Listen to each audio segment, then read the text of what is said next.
wabarakatuh. Waalaikumsalam warahmatullahi wabarakatuh. Okay. Good morning all. Selamat pagi semuanya. Pagi, Halo, mana suaranya? Iya, kedengaran suara saya? Masuk, Mem. Masuk, Mem. Ya. Oke. Bismillahirrahmanirrahim. Good morning.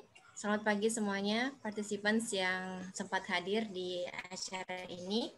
Ya, sebenarnya mohon maaf saya tidak terlalu ada beberapa hal yang mungkin sedikit dadakan. Jadi thank you, Mem. Ini tiba-tiba MC-nya ini. Just a glance ya, info bahwa adalah salah satu dosen di Institut Parahima Indonesia, di mana saya juga berkecimpung di situ, dan beliau adalah owner of Eden Milk sendiri yang merupakan tempat di mana teman-teman atau peserta yang ingin mengembangkan skillnya atau memperdalam skillnya di TOEFL atau IELTS ya, seperti itu sepertinya, Mr. Akam. Iya. Seperti itu. Iya. Mungkin saya perkenalkan dulu untuk yang mungkin peserta yang baru ketemu dengan Mr. Akam, who is he. Jadi beliau adalah nama lengkapnya Mr. Muhammad Akam Arifin, MSc M. Akling. Jadi beliau ini lulusan Edinburgh University di United of Kingdom. Ya, waktu itu mungkin kalau nggak salah beasiswa Mora ya. Iya, Mora, Mem. LPDP. Oke. And then di University of Melbourne di Australia, beliau juga mendapatkan beasiswa dan alhamdulillah di situ LPDP awardee. Is that true, sir? Iya, iya, Mem. Ya. Jadi peserta sekalian yang insya Allah mengikuti acara ini sampai di ending ya, akan membahas, akan menerima materi seputar Indonesian Scholarship 2021. Jadi kira-kira beasiswa apa saja sih yang bisa kita dapatkan di tahun 2021? Yaitu ada beasiswa LPDP, ada Kemendikbud, ada Kemenkeu dan Kemenak ya, dan ada beberapa yang mungkin teman-teman akan sedikit atau banyak misalnya mau tanya-tanya tentang bagaimana sih trik-triknya atau tipsnya untuk lolos di beasiswa-beasiswa tersebut ya, utamanya di LPDP. Terus di LPDP itu ada apa saja ya? Ada yang umum ya, ada afirmasi, ada targeted. Terus info yang lainnya adalah beasiswa umum itu apa saja sih? Terus apa saja yang diperlukan pada saat kita mendaftar di beasiswa umum ya, misalnya membuat personal statement. Ini biasanya kalau dipikir personal statement itu kayaknya gampang ya, tapi ternyata banyak juga yang tidak lulus seperti itu. Ini info dari teman-teman yang kemarin mendaftar LPDP, ternyata it's not that easy, bahwa menulis personal statement itu seolah-olah menggambarkan tentang diri kita, tapi ternyata kok nggak lulus, apa sih yang membuat yang lain lulus? Nah, ini mungkin bisa kita cari tahu ya lebih lanjut. Terus bagaimana menulis tentang komitmen kembali ke Indonesia dan rencana kontribusi di Indonesia pasca studi. Nah, ini juga gampang-gampang susah, tricky juga, yang mungkin ada jawaban tertentu yang bisa kita tuliskan di situ yang membuat penguji itu mempertimbangkan kita lulus atau tidak. Dan seterusnya adalah menulis proposal ya, apalagi yang teman-teman yang ingin melanjutkan doktor ya, insya Allah itu sama-sama akan melanjutkan ya. Proposal itu ya bagaimana sih ini kan kompetitifnya nih, betul-betul kita bersaing ya secara sportif dengan beberapa rekan-rekan yang ada seluruh Indonesia seperti itu. Terus ada juga beasiswa umum yang PTUD ya, perguruan tinggi utama dunia. Ini seperti apa sih? Apa bedanya dengan beasiswa umum yang reguler? Nah, ini mungkin akan dijelaskan lebih lanjut oleh Mr. Akam. Dan sama juga ya, persyaratannya juga ada personal statement ya, dan seterusnya. Terus bagaimana sih ini TOEFL score-nya seperti apa? Terus apakah perlu IELTS juga? Terus apa bedanya dan seterusnya, mungkin akan dibahas lebih lanjut juga oleh Mr. Akam. I think itu saja ya, a brief introduction from me and then, yeah, I think it's yours for Okay, thank you. To read your material. Time's yours. Okay. Please. Oke, thank you. Oke, makasih banyak Mem ya. Ini betul-betul MC tiba-tiba ini. Makasih banyak Mem. Saya nggak ada rencana ini dapat MC. Ya, ya Mina bersedia. Makasih banyak Mem. Oke, oke. Saya masuk ya ke material ini. Bentar.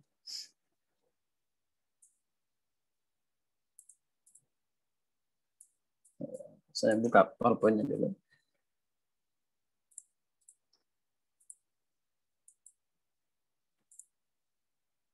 Oke. Oke, jadi kita masuk ke ini dulu ya, informasi umum. Sebelum kita masuk ke khusus LPDP. Dan jadi kita informasi umum dulu, beasiswa umum dulu, kemudian kita ke LPDP khusus. Setelah itu baru kita masuk ke esainya. Itu esainya yang termasuk paling penting nanti, lulus tidaknya. Nah, ini pengalaman saya pribadi ya. Kemarin waktu masih selesai satu itu, cari kampus itu betul-betul perjuangan ya istilahnya. Dan alhamdulillah kemarin itu saya diterima di 6 atau 7 ini kampus. Di Bristol University, UK, Canberra di Australia, Canberra ya, how you pronounce that. Dan Monash University, S2 juga, kemudian Melbourne juga, kemudian Edinburgh, kemudian Manchester ya, 1, 2, 3, 4, 5, 6. Nah, berarti 6 kampus ya waktu itu yang terima saya untuk studi di luar negeri S2. Nah, sebenarnya LOE itu nggak susah ya, soalnya nggak susah itu LOE. Gampang kok LOE, selama persyaratan kita sudah penuhi. Kalau sudah dapat IELTS-nya kan paling bawah 6 biasanya tergantung jurusannya. Cuman yang standar itu 6,5. Ada juga kalau jurusan saya kemarin di Edinburgh dia minta 7. Kalau untuk S2 7,0 rata-ratanya kalau untuk S2 di jurusan saya di Edinburgh University. Kalau di Melbourne dia minta 6,5 gitu. Jadi biasanya beda-beda kampus itu beda-beda juga persyaratannya gitu ya. Dan apalagi sebenarnya LOE itu nggak susah karena kita bisa dibantu dengan agen. Kalau di Makassar itu agen yang besar itu misalkan IDP, kemudian ada juga yang Golden Gate ya, Golden Gate atau YLC yang dulu namanya, sekarang Golden Gate Education. Ada juga yang mungkin NIEC ya mungkinnya. Saya punya teman juga di situ NIEC ya gitu. Jadi banyak kok. Selama kita sudah persiapkan IELTS-nya itu mudah untuk mendapatkan kampus luar negeri, nggak susah. Yang menantang mungkin S3 aja itu S3. Itu ya pengalaman saya untuk itu. Nah, ini identitas saya tadi sudah dijelaskan sebenarnya. Sebenarnya begini ya, secara aturan kalau kita sudah S2, bahkan sementara S2 itu nggak boleh daftar LPDP. Secara aturan ya. Jadi ini tipsnya, jangan sampai nanti ada teman-teman yang sementara S2, kemudian atau mungkin sudah S2, kalau mau daftar LPDP sebaiknya jangan jujur ya, gitu. Jadi jangan jujur. Sebenarnya saya tidak meminta kalian bohong ya istilahnya gitu ya. Pada dasarnya memang nggak boleh, secara aturan nggak boleh. Cuman kalau saya pribadi ya, pendapat saya pribadi, menurut saya ya pribadi itu tetap sebenarnya bisa sih kalau misalkan teman-teman sudah sementara S2, kemudian kan biasanya kita sementara S2 paling dalam negeri. Nah kita mau keluar negeri kan, kenapa tidak gitu. Kalau ini pribadi ya, tapi secara aturan nggak boleh. Jadi kalau misalkan teman-teman nekat daftar, pastikan aja tidak ketahuan bahwa sementara S2 atau bahkan setelah S2 jangan. Itu kalau ketahuan itu tidak akan diluluskan. Kalau saya pribadi sebenarnya kan kemarin selesai satu saya di UIN Alauddin Makassar, saya S2 di Melbourne, di Edinburgh University ya dengan beasiswa Kementerian Agama. Setelah itu saya lanjut S2 di LPDP. Sebenarnya saya tidak lulus di Mora dulu baru ke LPDP, tidak. Pada waktu itu bersamaan sebenarnya daftarnya, cuman studinya aja yang Mora di luar. Ya, jadi saya pada dasarnya tidak melanggar sebenarnya secara langsung itu aturannya yang setelah S2 baru daftar itu tidak gitu ya. Sebenarnya ini agak istilahnya kecelakaan lah istilahnya gitu pada waktu itu. Tapi jangan ya seperti ini. Karena itu secara aturan tidak boleh. Yang boleh itu beasiswa AS ya. Kalau misalkan teman-teman sudah S2 mau daftar lagi S2 itu bisa pakai AS. Fulbright nggak bisa. Nah, gitu. Oke, saat ini sekedar perkenalan ya. Kalau saat ini saya sekarang mengajar di Institut Para-Hukum Indonesia, kampus swasta di Makassar. Gitu. Nah ini pengalaman saya pribadi ya. Nah, pendaftaran beasiswa saya itu sebenarnya tidak sekali-kali. Jadi jangan sampai nanti ada teman di sini yang mungkin sudah beberapa kali daftar atau mungkin nanti pas daftar tahun ini tidak lulus, jangan putus asa ya. karena memang begitu proses pendaftaran. Itu tidak susah, tidak gampang ya pendaftaran beasiswa. Ada yang mungkin sekali daftar langsung lulus, ada juga mungkin yang harus berjuang dulu ya, berdarah dulu gitu. Ini ya pengalaman saya daftar beasiswa itu di sini nggak pernah lulus, ada yang sampai di wawancara gagal, ada yang di berkas saja gagal ya gitu. Kemudian di 2014 ingat saya deh. Di 2014 itu saya lulus sampai di wawancara untuk Fulbright. Kalau Fulbright itu kan lulus berkas saya itu sudah luar biasa bagi saya pribadi ya. Itu sudah luar biasa loh, karena dari ribuan ribuan peserta cuma puluhan yang diundang untuk wawancara. Pada waktu itu saya lulus sampai di berkas. Kemudian di 2015 saya daftar 3 beasiswa pada waktu itu. Daftar Fulbright S2. Jadi yang kemarin tahun lalu saya gagal, saya daftar ulang beasiswanya. Ya, kemudian daftar juga Kementerian Agama S2 juga pada waktu itu, murah ya istilahnya. Kemudian daftar juga LPDP S2 juga. Dan alhamdulillah pada waktu itu ternyata saya gagal di Fulbright. Bukan lagi sampai diwawancara, bahkan di berkas ya saya gagal ya pada waktu itu. Ya, itu tantangannya di situ. Dan yang lucunya pada waktu itu saya ingat saya punya siswa, saya bimbing dia untuk menulis esai Fulbright. Dia S2, saya juga daftar S2, yang lulus justru dia, saya nggak lulus. Nah, ini beda jurusan pada waktu itu, dia jurusan lain, saya juga jurusan lain gitu. Tapi alhamdulillah, walaupun saya gagal pada waktu itu Fulbright, saya langsung lulus 2 beasiswa, murah sama LPDP ya. Disitulah istilahnya bersamaan pada waktu itu sebenarnya pendaftarannya. Nah kemudian setelah pulang dari ini ya, dari UK, selesai, kan di sana 1 tahun aja sudah saya. Di 2017 itu saya daftar lagi beasiswa PhD Fulbright, AAS, kemudian Mora juga Kementerian Agama, saya daftar 3 langsung. Mora gagal berkas karena ada kemarin berkas yang tidak saya dapatkan, ya, tidak memenuhi ya. Ini dia pada waktu itu. Kemudian AAS juga tidak memang nggak lulus berkas juga. AAS itu menurut saya paling susah kalau bagi saya pribadi. Nah Fulbright itu saya sampai diwawancara lagi S3 dan alhamdulillah ternyata gagal lagi ya pada waktu itu. Gagal pada waktu itu di S3. Nah 2018 barulah saya melanjutkan beasiswa LPDP saya yang sempat tertunda. Saya lanjut ke Melbourne University ya, kemarin sempat di sana S2 2 tahun, baru balik sekarang ya. Balik kemarin 2020 ya, kayaknya 2020 atau 19 Desember pada waktu itu. Oke, itu pengalaman saya. Jadi teman-teman kalau sudah berapa kali daftar jangan putus asa, terus daftar. Dan kemudian ini pengalaman saya pribadi dalam mengejar skor IELTS TOEFL ya. Jadi kan untuk daftar beasiswa itu kita harus punya TOEFL ataupun IELTS ya. Di semester 3 saya kemarin dapat 450, kemudian semester 5 dapat 530 ya. Jadi lumayan perjuangannya pada waktu itu belajar. Kemudian selesai 1 2013 saya dapat 553. Memang saya targetkan untuk dapat 550 karena kan Fulbright dia mintanya 550. Dan pada waktu itu LPDP juga pada waktu itu ya.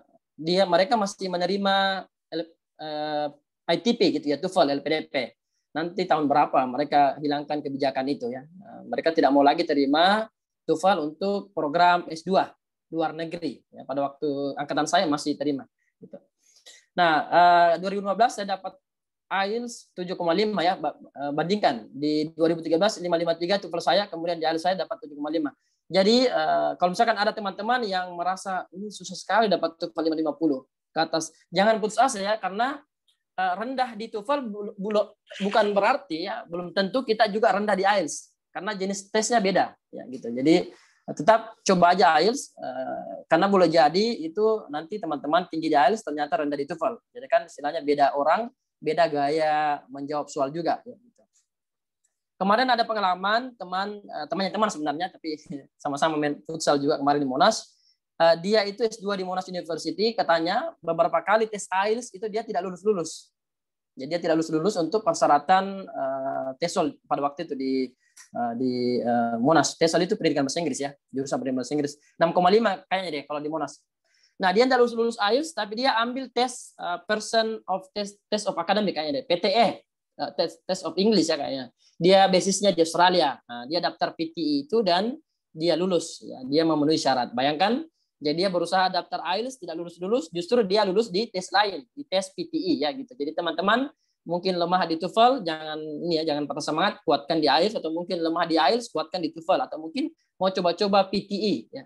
Ada juga tes yang lain, ada yang Cambridge itu, tapi biasanya yang reguler saja dia tidak minta. Ada juga tes yang orang Indonesia yang buat di afirmasi itu bisa dipakai katanya. Nanti kita perlihatkan tesnya bagaimana. Dan itu murah kok. lebih murah dibanding TOEFL. 2 kali lipat bahkan murahnya.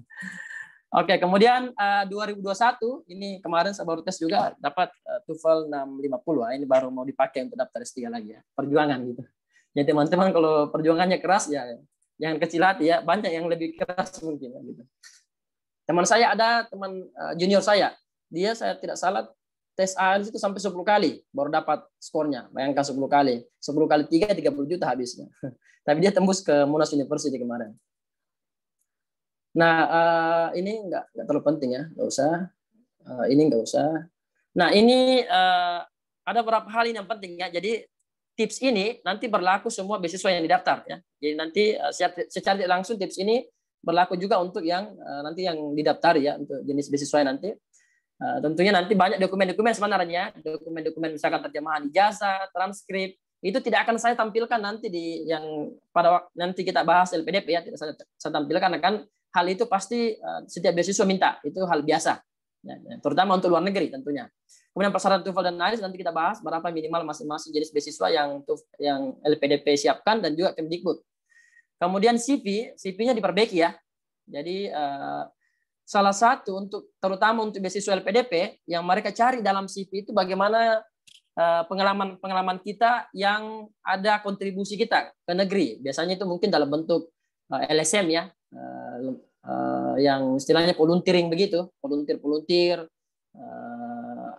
Volunteer itu termasuk mengajar ini ya, mengajar TPA, TKA gitu. TPA yang di masjid itu termasuk loh. Menjadi remaja masjid itu termasuk juga. Hal-hal kecil seperti itu bisa dimasukkan. Itu termasuk kontribusi kita. Jadi masukkan saja. Ya, pokoknya kontribusi apapun itu yang kita membantu masyarakat itu termasuk kontribusi. Bahkan bukan cuma hal-hal volunteer. Kemarin ada pewawancara LPDP, dia sampaikan kepada saya bahwa volunteer itu, kontribusi itu tidak mesti yang betul-betul kita tidak dibayar, ya istilahnya yang free begitu. Tapi juga termasuk misalkan pengajar, kita mengajar, kita mungkin digaji, tetap itu termasuk kontribusi. Saya misalkan seorang dokter mungkin dia memeriksa istilahnya kerja sesuai pekerjaannya, guru, dosen, dan mereka dibayar tetap itu namanya kontribusi ya. Jadi tetap dimasukkan. Jadi jangan pahami kontribusi cuma terhadap hal-hal yang gratisan, tidak mesti. Kemudian di PK nanti ada ini ya, ada persyaratan, ada yang 2,5 minimal, ada juga yang 3. Ya, tergantung jenis-jenis ininya. Dan perkuat esainya. Esai itu paling penting sebenarnya, nanti kita bahas lebih jauh. Kalau misalkan kayak beasiswa Fulbright itu, di antara yang paling penting itu esai bisa dikatakan yang paling menentukan. Begitupun juga sebenarnya nanti di LPDP seperti itu. Jadi tadi ini ada beberapa persyaratannya. Jadi perhatikan CV-nya diperkuat, kemudian pengalaman organisasinya. Jadi organisasi itu tidak mesti kita sebagai ketua ya, tidak mesti. Pokoknya aktif saja gitu. Kemudian leadership skill. Leadership skill ini jangan dipahami kita memegang posisi, tidak mesti. Saya ingat saya punya teman dekat itu pas ditanya masalah leadership skill itu, dia bahas masalah dia sebagai admin Facebook. Dia admin Facebook dan kayaknya followersnya sekitar 200-an deh. Dia sampaikan itu ke wawancara LPDP. Nah, dia suka memang share tentang beasiswa. Nah, itu termasuk leadership skill di situ. Karena kita menginspirasi orang lain. Kita share-share tentang beasiswa itu termasuk. Jadi jangan anggap ya leadership skill itu betul-betul kita harus memegang posisi. Tapi memang saya pernah dapat informasi beda penilaiannya antara ketika kita aktif dalam sebuah organisasi, ini terkait dengan kontribusi ya, seberapa besar kontribusi kita ketika kita aktif dalam organisasi itu, ya, gitu. Termasuk leadership. Jadi lebih ke kontribusi sebenarnya. Kontribusi apapun ya, termasuk dari admin WhatsApp, admin Facebook, ya jelaskan aja kontribusinya apa di situ ya, gitu. Kemudian bahasa ini yang paling menantang sebenarnya itu bahasanya. Tapi saya lihat tahun ini itu Kemdikbud sama LPDP betul-betul mereka kayak menurunkan ini standar persyaratan bahasa, terutama untuk beasiswa dalam negeri itu. Betul-betul mereka ini seakan-akan mereka mau dorong semua kita untuk lanjut studi. Jadi semakin mudah ya.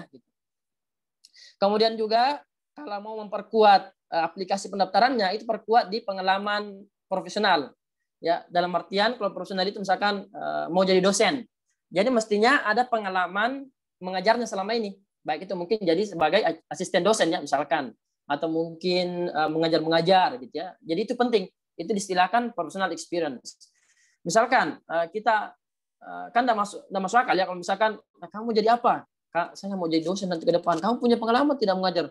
Nggak pernah. Saya justru kerja, misalkan kerja apa gitu, kerja di marketing apa gitu ya, kerja di sales gitu ya. Kan istilahnya tidak terkait gitu. Tidak ada bukti bahwa kita punya tujuan, punya motivasi yang kuat untuk jadi seorang pengajar ke depan ya gitu. Jadi tergantung masing-masing jurusannya. Jadi mestinya ada personal experience gitu. Tapi kalau misalkan tidak ada, tidak mesti. Tidak ini ya, tetap daftar aja. Bagaimana caranya membuktikan motivasi kita itu kuat. Saya ingat waktu wawancara di Mora, pewawancara saya langsung jujur di depan saya bilang, saya itu melihat motivasi kamu. Kalau motivasi kamu sudah kuat, sudah lulus itu. Dia katakan seperti itu, dia bilang dia melihat itu lebih ke motivasi. Itu untuk S2 ya. Kalau S3 itu beda lagi. Kalau S3 itu saya dengar dia lebih ke ini, ke pentingnya penelitian kita sebenarnya, pentingnya ke penelitian kita. Nah kemudian tujuannya, jadi ini untuk mungkin teman-teman yang masih mempersiapkan, pastikan punya target. Misalkan kan LPDP untuk gelombang 1 mungkin kita susah untuk capai ya, kalau misalkan belum ada TOEFL-nya belum ready. Nah, itu bisa persiapkan untuk yang gelombang kedua ya, mungkin September ya, Agustus terbuka pendaftaran, September deadline-nya. Nah, itu bisa persiapkan dari sekarang ya, seperti itu. Jadi catat memang, saya mau daftar beasiswa ini, kemudian pastikan bisa memenuhi persyaratannya. Yang lama itu sebenarnya TOEFL atau IELTS ya, bahasanya yang lama. Kalau yang lain itu cepat, esainya itu dalam 1 minggu bisa selesai, gitu. Cepat kok kalau esai gitu. Nah, dalam mengisi apapun itu, esai apapun itu, jangan sampai ada kesan kita itu orangnya self-important, istilahnya egoistik ya. Maunya itu lanjut studi hanya untuk kepentingan dia. Tidak ya. Mesti fokus ke bagaimana kita membawa manfaat ke orang banyak. Ya, gitu. Pada dasarnya kan sebenarnya kalau kita daftar lulus beasiswa, itu sebenarnya manfaatnya jelas tidak hanya untuk kita. Minimal mungkin kalau kita terima kan, misalkan kalau di Australia kemarin, kami terima itu 20 juta per bulan. Itu kan pasti nggak habis. Ya minimal sisa duitnya itu pasti bisa mungkin ada teman yang dia bagikan ke nenek kakeknya, itu neneknya gitu, mamanya untuk pergi umrah. Ada juga yang bantu orang tuanya nih haji. Istilahnya kan ini bukan uang dalam artian uang lebih kita hamburkan, bukan untuk pendidikan, tapi kan istilahnya dari segi saving kita ya gitu. Jadi bagaimana kita saving, mungkin hemat-hemat dalam hal makanan, mencari tempat tinggal yang betul-betul istilahnya agak murah ya, istilahnya nggak hambur-hamburkan ya gitu. Ya seperti itu. Jadi atau mungkin ada juga teman mungkin dananya dia pakai untuk membantu adiknya lanjut studi ya gitu. Jadi beasiswa itu tidak hanya untuk diri kita ya. Itu yang mesti menjadi ini. Dan juga alasan itu menurut saya pribadi, untuk sebab ada teman-teman di sini yang mungkin orang tuanya tidak terlalu mendukung untuk lanjut studi luar negeri, atau mungkin keluar Sulawesi. Itu bisa jadi alasan bahwa kalau misalkan lulus ya, punya dana yang lumayan, dana itu bisa digunakan untuk membantu mungkin keluarga yang susah apa gitu semua ya, itu tetap bisa gitu. Jadi tergantung dari cara kita ini ya, menghemat. Jadi ingat tadi, apapun isi esai kita itu harus bermanfaat ke orang banyak ya, tidak mesti ke keluarga. Saya pribadi nggak pernah bahas bahwa ini untuk keluarga, enggak. Lebih ke bagaimana kita bermanfaat ke masyarakat ya. Jadi kontribusi ya, tidak mesti impact ya. Oh iya, ini sebelum saya lupa.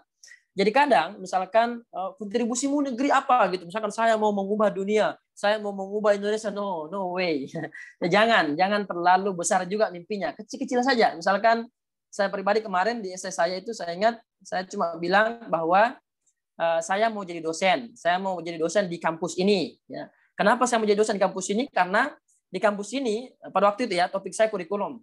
Di kampus ini belum ada ahli kurikulum. Makanya saya mau melanjutkan studi dan mengambil mata kuliah kurikulum di sana, mengambil tesis di bidang kurikulum, sehingga saya balik, saya bisa mengisi kekosongan itu. Itu termasuk kontribusi. Dan itu jelas nyata.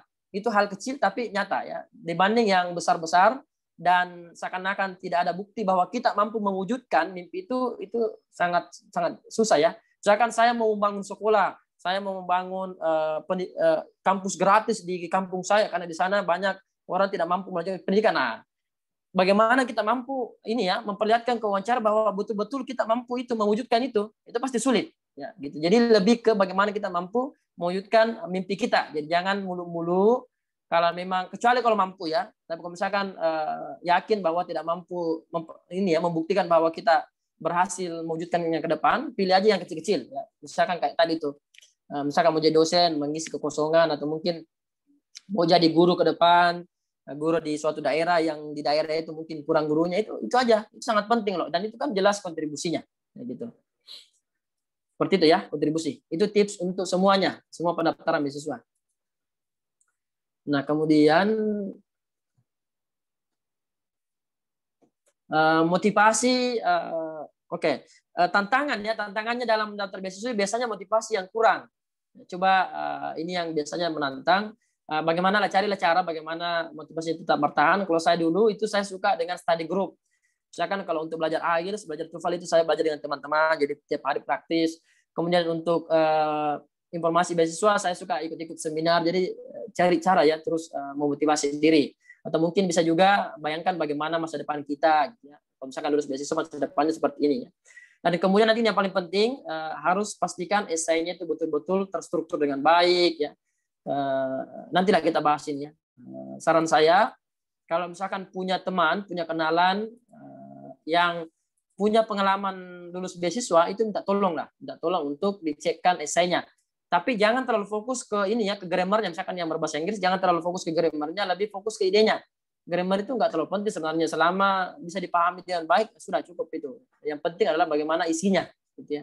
Dan juga untuk LPDP khususnya nanti akan sangat menentukan bagaimana kita tahu tidak kurikulum jurusan yang kita mau daftar, kita tahu tidak silabusnya, mata kuliahnya, dosen-dosennya di mana, kemudian kita tahu tidak sosial aktivitasnya ya, gitu. Itu penting nanti kita tahu. Itu saking ini ya, saking rincinya sampai segitu. Itu kita perlu ketahui ya, seperti itu. Kemarin ada teman saya, dia daftar, sekarang sudah sementara kuliah di Melbourne. Alhamdulillah, dia itu latihan wawancara. Saya tanya bagaimana kurikulum, dia belum terlalu familiar dengan hal-hal ini. Ini nampak ini kok terlalu detail gitu, enggak. Ini penting loh. Justru ini nanti ditanyakan di wawancara ya. Kalau untuk LPDP ya. Beda nanti kalau misalkan kayak Fulbright mungkin dia agak beda. Walaupun seperti ini mirip, mungkin dia tidak terlalu fokus ke kampus ya, tidak mesti kita sebutkan secara khusus. Nah ini tadi ya yang terakhir ini ya TOEFL IELTS-nya ini yang biasanya lama, butuh waktu yang lama, jadi siapkan waktu untuk itu. Jadi kalau teman-teman sudah dapat TOEFL IELTS-nya itu sudah, itu mestinya sudah auto lulus ya. Oke, ini banyak beasiswa sebenarnya, tapi kita tidak akan bahas semuanya, kita cuma akan bahas LPDP hari ini. Jadi ini ya, ada Fulbright ini buka tiap tahun, S2 S3 ya, Kementerian Agama. Ini Kementerian Agama dalam waktu dekat, siap-siap saja.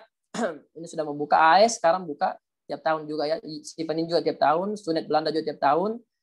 Ini yang sekarang sudah Kemdikbud ini kayaknya deh, sudah berubah kemungkinan kayaknya. Kemudian juga ada beasiswa Jepang ya, saya banyak sekali beasiswa. Cuman di antara ini saya lihat memang peluang yang paling besar adalah ini LPDP. Kenapa LPDP peluangnya paling besar? Karena kalau beasiswa lain itu biasanya mereka punya kuota.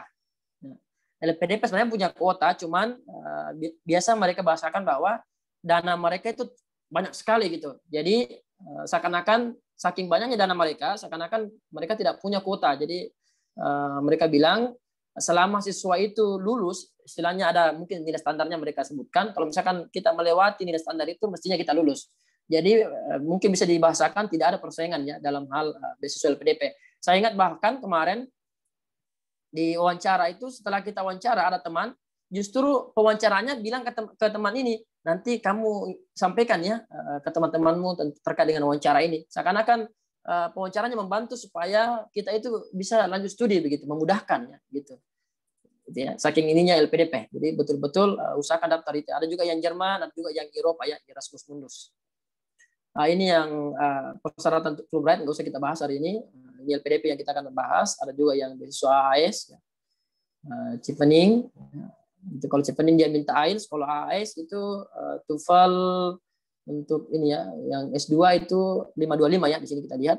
Kalau PhD minta TOEFL 550, ya, rendah ya. Dibanding dengan Fulbright, S2-nya minta 550, S3-nya minta 575. Luar biasa kalau Fulbright. Oke, ada juga beasiswa Mora ya.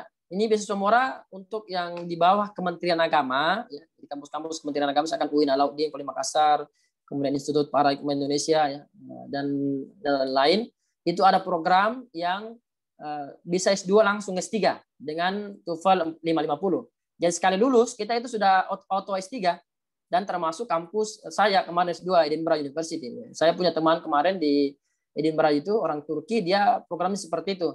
Selesai S2 lanjut S3. Sekarang sudah pulang kampung, sudah selesai S3-nya gitu ya. Itu murah persiapkan. Jadi teman-teman yang mungkin adik-adik yang di bawah kampus Kementerian Agama itu bisa persiapkan TOEFL 550. Oke, itu ya untuk yang umum. Nah, sekarang kita masuk ke pembahasan hari ini ya, untuk khusus ke LPDP. Oke, ini ya informasi beasiswa LPDP.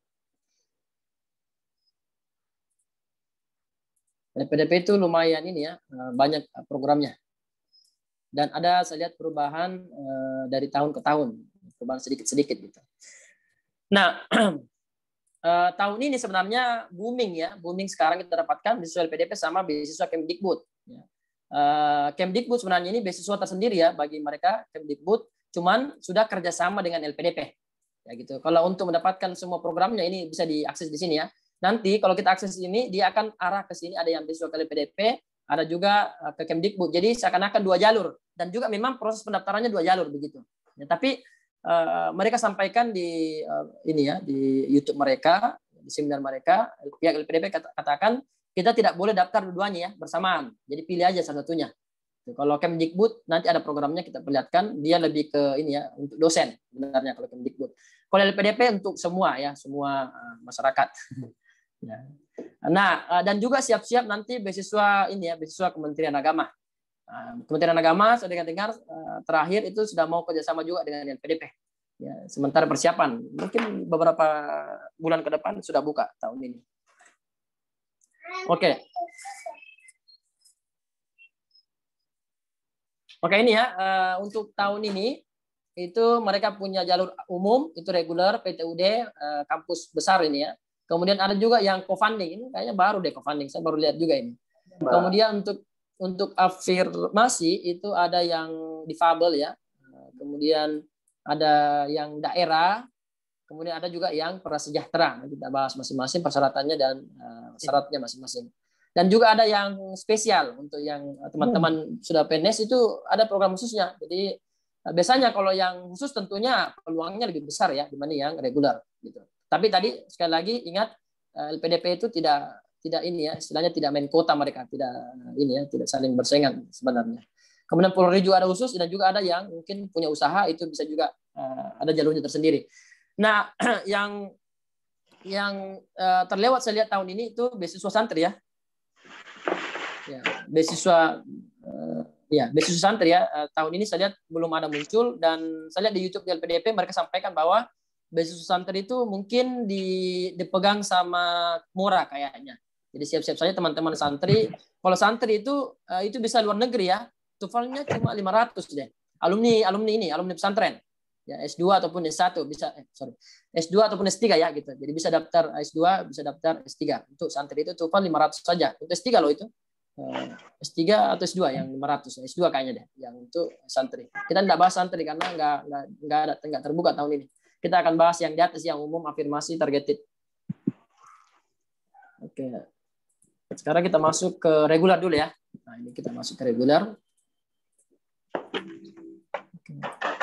Nah, ini regular ini untuk semua ya, semua masyarakat Indonesia. Jadi memang LPDP itu beasiswa Indonesia, semua masyarakat ya, tidak terbatas siapapun. Dan regular ini bisa kita gunakan untuk daftar beasiswa S2 ataupun S3 ya, dalam ataupun luar negeri. Nanti ada program yang khusus luar negeri, ada juga program yang khusus dalam negeri ya. Jadi beda-beda. Ini programnya. Kalau umum itu semua bisa. Dan untuk S2 cuman sekarang sudah mulai ini saya lihat umurnya berkurang ya, terutama untuk S3. Kalau untuk S2 itu 35 tahun maksimal ya untuk S2 kalau regular. Kemudian untuk S3 itu maksimal 40 tahun ya gitu. Nah, mungkin di sini ada beberapa teman itu yang saat ini dosen ya di bawah kampus Kemenak. Jadi Kemdikbud itu kan beda dengan Kementerian Agama ya. Jadi kita tidak bisa teman-teman dosen di Kemenak itu tidak bisa mendaftar beasiswa di Kemdikbud, setahu saya. Dan memang kemarin saya coba nggak bisa. NDDN kita itu nggak terbaca di sistem mereka. Nah, begitupun juga untuk adik-adik yang mungkin walaupun Kemdikbud itu punya ini ya, punya beasiswa calon dosen, itu adik-adik yang di kampus di bawah Kementerian Agama itu setahu saya juga nggak bisa. Ya, jadi Kemdikbud itu kita sebenarnya beda ya, sistem kita Indonesia itu dua, ada yang Kementerian Agama, ada yang Kemdikbud. Kementerian Agama punya program sendiri, Kemdikbud juga punya program sendiri ya. Kan kalau untuk Kementerian Agama belum buka ya, murah, kita tunggu-tunggu aja. Nah, kemudian untuk IPK itu IPK 3 ya. Kemudian IPK S3 itu 3,25. Kalau misalkan mau lanjut S3, berarti S2-nya mesti 3,25. Yang mau daftar S2 mesti IPK-nya 3,0. Kemarin ada saya punya siswa itu dia IPK-nya 2,9. Kalau saya pribadi ya, daftar saja. Apalagi beda sedikit gitu, daftar aja nggak, who knows gitu. Kita nggak tahu apakah kita akan diloloskan atau tidak. Apalagi kalau perbedaannya sedikit sekali kan gitu. Dan untuk TOEFL-nya, untuk S2 dalam negeri itu cuma 500 diminta loh. TOEFL-nya rendah sekali kan. 500 loh. Jadi daftar ini kan kampus-kampus besar sekarang, misalkan Unhas, UGM, UI, UPI, Bandung kan gitu. Jadi daftar yang kampus-kampus besar. Ya. TOEFL ITP 500. Kemudian untuk luar negeri itu sudah tidak minta TOEFL, dia minta IELTS ya, dia minimal 6,5. Kalau PTI agak jarang di Indonesia ya, 58. Kalau TOEFL internet base ini ya 80. Untuk S3 dalam negeri itu cuma 530. Ini nggak tinggi loh. Ini termasuk nggak sulit sebenarnya kita dapatkan 530 itu ya. Itu rendah sebenarnya kalau untuk S3 dalam negeri. Nah, kemudian luar negeri dia tidak minta TOEFL. Pokoknya kalau program luar negeri reguler itu dia tidak minta TOEFL lagi. Dia minta IELTS 7,0. Nanti ini ya akan ada rekomendasi harus kita siapkan. Rekomendasi nggak susah kok. Mudah dia. Rekomendasi baik itu dari dosen atau mungkin yang sudah kerja dari atasannya gitu. Nah, untuk esainya kita akan diminta menulis esai personal statement, nanti kita akan bahas ini ya secara khusus. Kemudian ada juga bagaimana kontribusi kita ke depan ya untuk negeri kita. Kemudian juga untuk yang S3 itu diminta untuk menulis proposal. Nanti kita bahas bagaimana model-model esai ya, ketiga esai ini. Oke, kemudian kita lanjut berikutnya. Saya bersihkan dulu. Nah, tadi beasiswa umum yang reguler ya, sekarang ada beasiswa umum yang kampus besar ini, perguruan tinggi utama dunia, terbatas dia, 15 kampus saja ya. Dan ini khusus untuk S2 dan S3 luar negeri tentunya, tidak ada dalam negeri ya. Untuk umur sama, 35 tahun untuk S2 dan 40 tahun untuk S3 ya. Cuman S2-nya luar negeri itu dia IELTS 6,5, S3 7,0. Bedanya ini kita diwajibkan untuk mendapatkan LOE ya terlebih dahulu. Jadi kita sudah harus daftar dulu di kampusnya, baru kita bisa daftar ke LPDP. Beda dengan tadi yang regular, LOE itu nggak wajib, ya, gitu. Opsional aja mau pakai ataupun tidak. Katanya itu tidak terlalu berpengaruh ke penilaian mereka. Jadi sama aja katanya. Nah ini kampusnya ya, tidak ada saya lihat di Australia, yang ada Amerika banyak, Inggris 2, Swiss 1 ya. Ini kampusnya. Ini katanya masih list 2020. Mereka nggak ubah karena ya mungkin karena pandemi ya. Oke, kemudian ada beasiswa co-funding. Nah ini beasiswa orang tua di sini ya, bot ya istilahnya. Jadi LPDP ternyata sudah saya baru tahu juga program ini.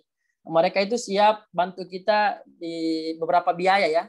Tapi sementara itu orang tua juga kita yang bantu atau mungkin keluarga, istilahnya orang tua atau mungkin keluarga ya, mandiri istilahnya gitu.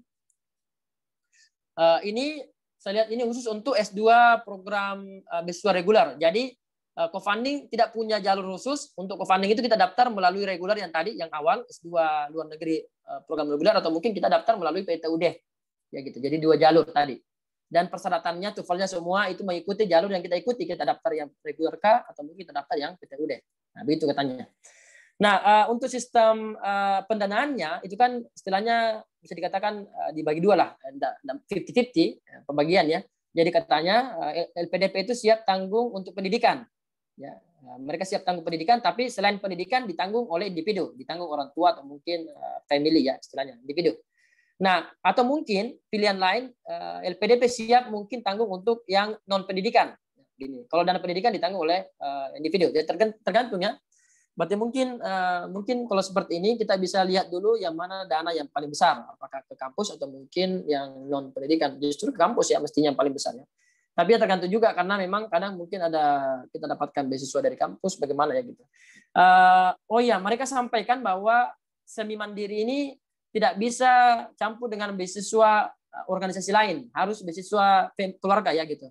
Beasiswa orang tua atau beasiswa pribadi gitu, mandiri, bukan institusi lain, karena mereka nggak mau kalau misalkan LPDP dicampurkan dengan beasiswa institusi lain. Mereka nggak terima itu. Kita lanjutkan ke beasiswa berikutnya. Nah, sekarang sudah ya reguler ya, tadi sudah umum, reguler, kemudian PTUD, kampus besar, kemudian co-funding. Nah, sekarang kita masuk ke beasiswa afirmasi. Nah, ini yang menurut saya pribadi sangat ini ya, betul luar biasa ini. TOEFL-nya rendah sekali. Nah, walaupun tentunya ada persyaratannya masing-masing. Nah, yang pertama beasiswa afirmasi itu yang di daerah tertentu. Jadi daerah tertentu yang memang kita silakan daerah 3T kayaknya deh, biasa disilakan. Terluar, apa gitu ya, pokoknya daerah terluar, itu ada daftarnya sendiri di websitenya, download aja di websitenya. Kalau untuk Sulawesi Selatan sama Sulawesi Tenggara itu sudah hilang.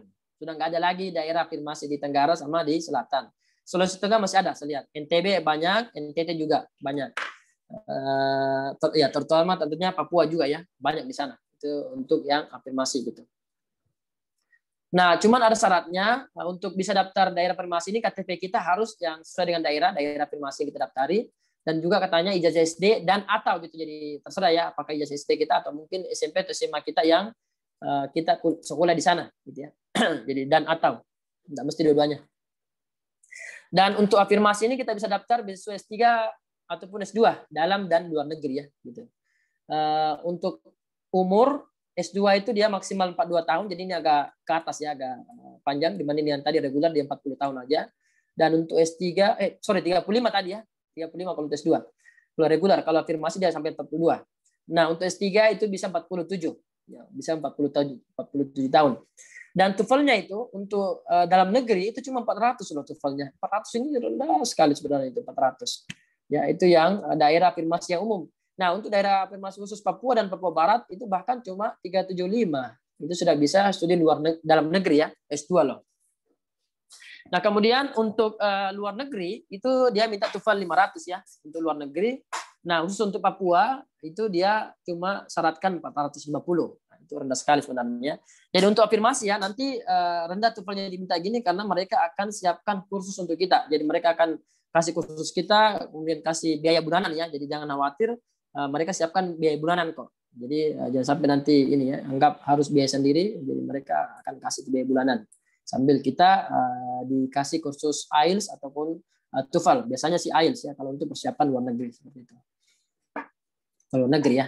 Nah, kalau untuk S3 dalam negeri itu cukup 450 untuk dalam negeri.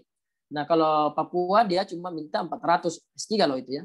Nah, untuk luar negeri dia TOEFL-nya 500, S3 luar negeri. Kalau untuk Papua, teman-teman di Papua itu cuma 450 disyaratkan ya. Gitu. Dan juga S-nya sama tadi, S-nya 3 ya yang tadi. Nah, untuk tadi afirmasi daerah, sekarang afirmasi yang tadi yang di berkebutuhan khusus tunanetra, tunarungu, tunawicara, tunadaksa, dan tunalaras ya. Ini bisa untuk S2 ataupun S3 dalam dan luar negeri. Kurang lebih mirip tadi ya, 42 tahun untuk S2, 47 tahun untuk S3. IPK-nya itu 2,5 untuk S2 ya. Jadi kalau mau daftar S2, S1-nya itu minimal 2,5. Untuk S3 dia minimal 3,0 IPK-nya. Nah, untuk dalam negeri itu TOEFL 400, luar negeri 500 S2 ya. Dan untuk S3 dalam negeri 450 dan S3 luar negeri itu dia minta 500. Nah, tadi itu yang afirmasi ya. Jadi ada yang daerah afirmasi, kemudian ada yang di difabel itu. Nah, sekarang ada juga beasiswa targeted. Oh, sorry. Oh, nanti mungkin ada yang khusus kayaknya deh. Atau ada yang hilang di sini.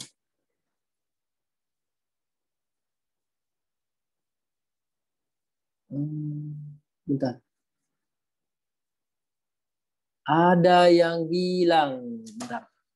Ada beasiswa prasejahtera. Ini kok hilang di PowerPoint, sorry ya. Kita buka aja PDF-nya ya langsung. Itu penting itu. Jadi afirmasi bukan cuma daerah sama itu yang berkebutuhan khusus, tapi juga ada untuk yang prasejahtera. Tadi saya bukakan afirmasi berkebutuhan khusus prasejahtera ini. Nah, prasejahtera ini untuk yang tadi saya buat problemnya, bentar. Bahkan sini ya. Persyaratan khusus itu ini dia. Jadi prasejahtera itu untuk yang ini ya, istilahnya untuk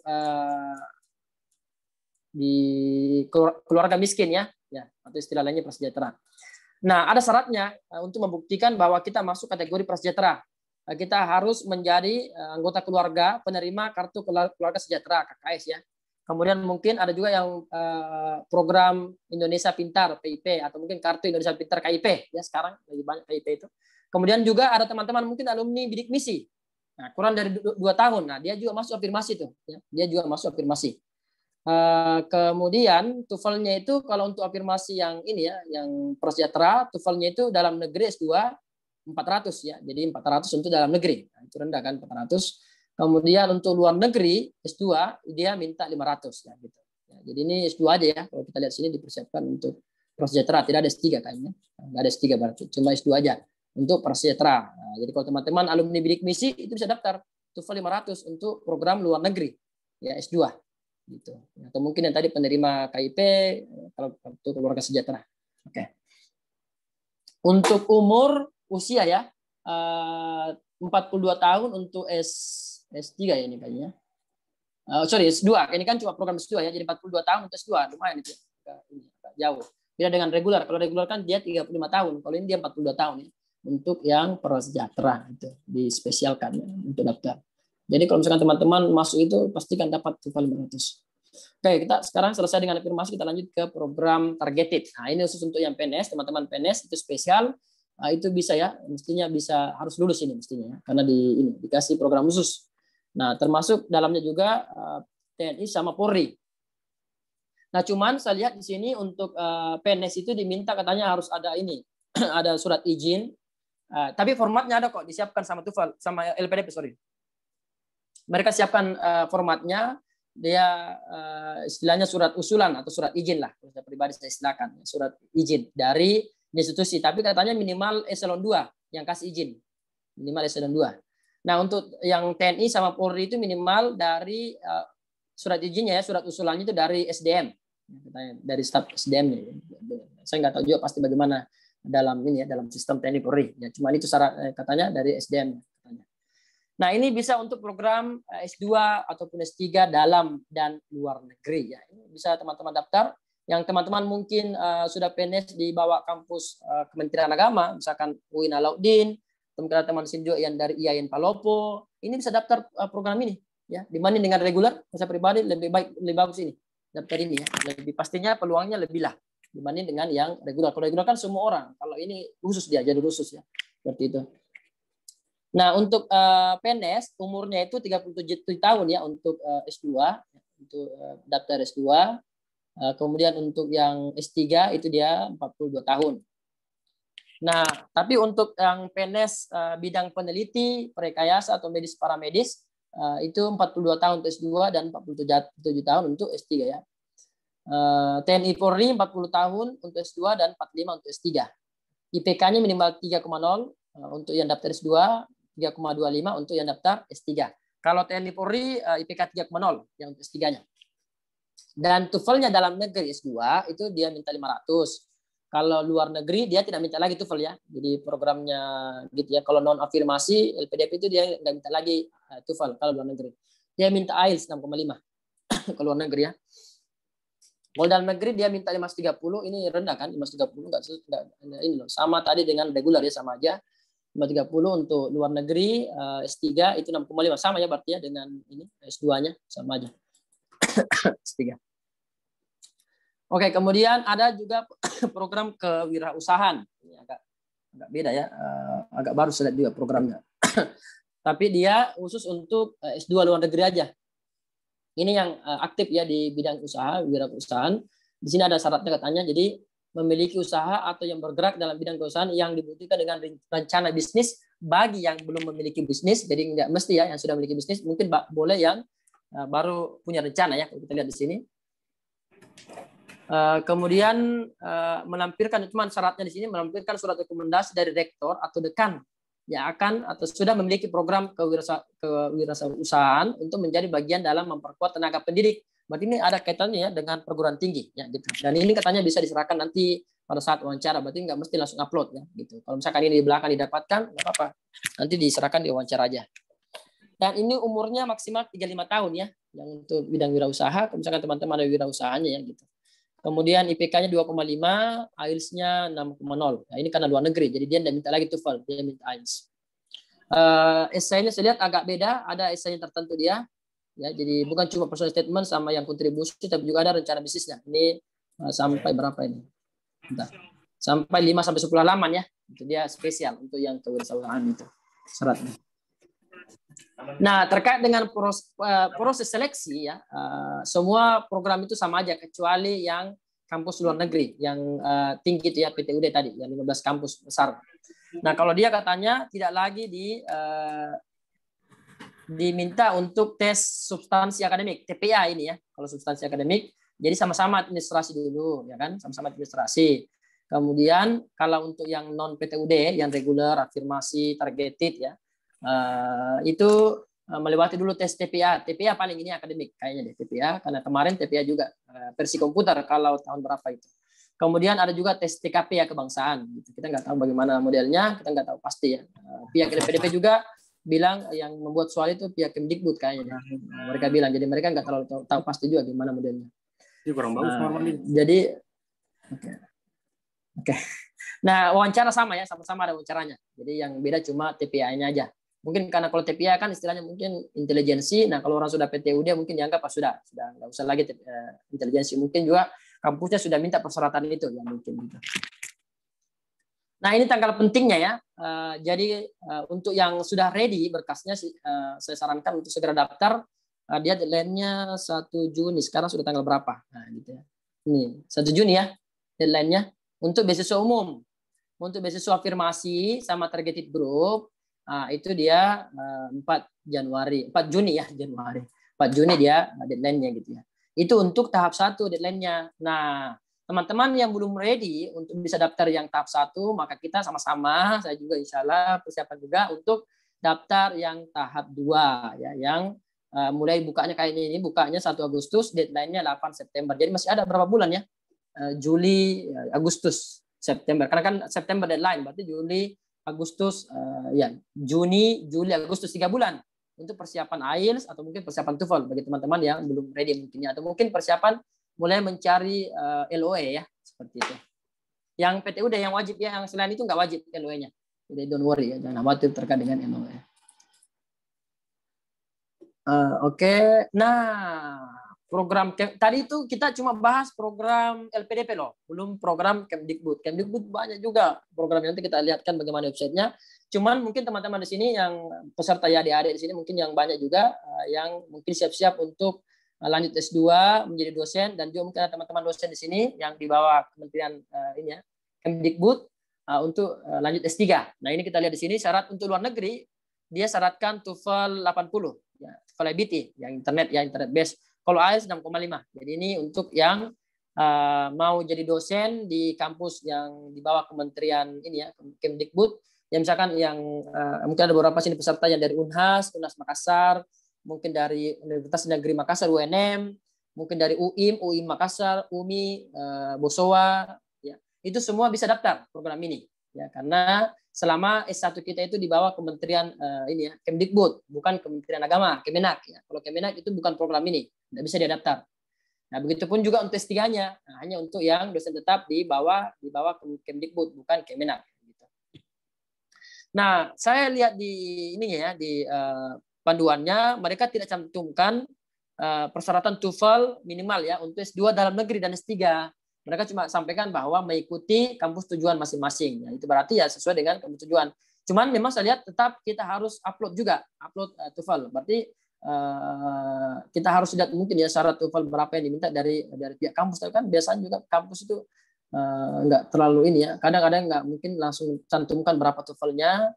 Karena juga mungkin ada. Kalau misalkan ada ya berarti kita harus mengikuti itu. Kalau misalkan tidak ada berarti mungkin nggak mesti ini ya, nggak mesti ada nilai tertentu gitu. Ya, minimal mungkin ada sertifikatnya lah. Kalau misalkan mau pastikan bisa ini ya, telepon aja pihak LPDP gitu untuk memastikan. Kemdikbud ini ya. Sorry. Nah, untuk pendaftarannya selainnya agak berbeda. Ya. Ini bukanya justru Mei ya, tutupnya 30 Juni. Karena ini agak panjang ya. 30 Juni untuk yang S2 dalam negeri. Kemudian untuk luar negeri itu dia 2 Juni ya, ininya deadline-nya. Berarti ini sudah mau tutup. Ini mengikuti LPDP yang ini. Yang dalam negeri yang agak masih lama ya, 30 Juni. Ini kan sekarang Mei ya. Nah, itu masih lama. Ya teman-teman yang mau S2, S3 dalam negeri aja itu, ini sudah bisa sekali ya, kalau mau jadi dosen. Gitu ya. Ini bisa sekali. Ini peluang besar loh seperti ini. Karena dia jalur khusus. Nah, saya perlihatkan ya banyak sekali sebenarnya jalurnya untuk ini. Nanti ini ya kami share PowerPoint-nya. Nanti silakan dicek sendiri. Nah ini ya, ini programnya banyak.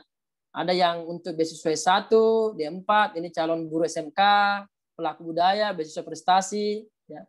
Nah, ini tadi yang kita buka ya, yang tadi untuk yang calon dosen.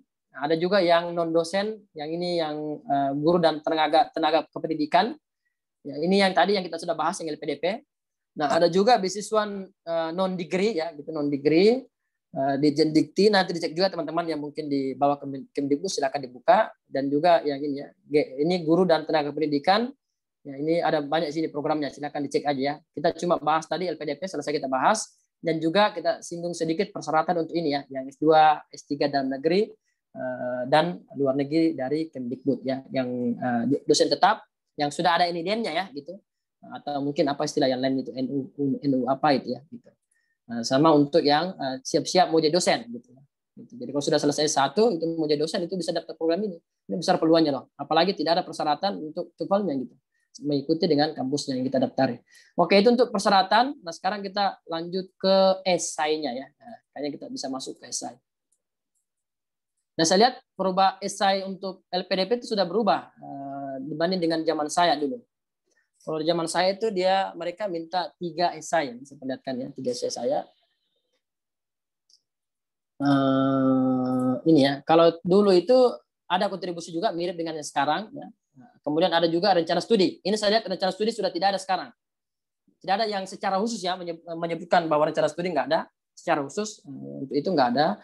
Dan juga tidak ada yang kesuksesan ya gitu, sukses terbesar dalam hidup saya. Nah itu dulu ada, sekarang sudah tidak ada. Yang ada sekarang personal statement. Nanti kita bahas gimana itu personal statement. Oke, jadi kita kembali ke esai apa aja yang diminta.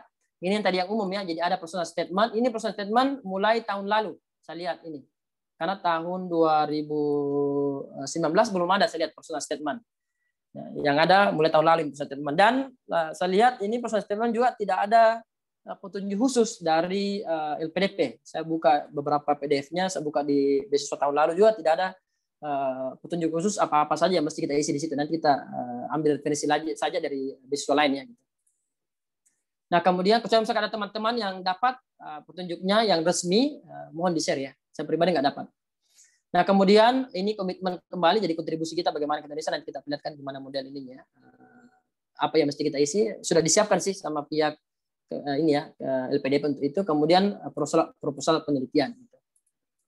Oke, itu untuk dokter ya, doktor S3 untuk yang mau dokter ya harus menulis surat penelitian, proposal penelitian. Nah ini saya lihat disampaikan di websitenya, di PDF-nya ya. Ada petunjuknya, nanti buka aja di programnya masing-masing, PDF-nya masing-masing ada kok, jadi jelas. Totalnya itu 1.500 sampai 2.000 kata. Ini cuma 2 halaman ya, paling 2 halaman padat. Kalau misalkan satu space itu ya, itu 2 halaman aja itu. Jadi judul penelitian, latar belakang gimana, kemudian problem statement, judul penelitian ini kan istilahnya ada pembahasan tersendiri lagi ya, kalau yang beginian. Bentar, mau saya agak problem statement, kemudian ada juga tujuan penelitian ya, termasuk research question di situ. Kemudian rasional ya, kenapa penelitian kita penting, apa masalah itu, ada apa gapnya. Nanti dibaca sendiri teman-teman ya, teman-teman dosen. Ini kita nggak akan bahas secara rinci seperti di sini. Ini sekarang jam berapa? Jam 11 ya. Oke. Kemudian metodologi ya, kemudian pentingnya penelitian kita signifikan. Ini saya dapat info untuk S3 itu sangat penting di sini ya, signifikansinya.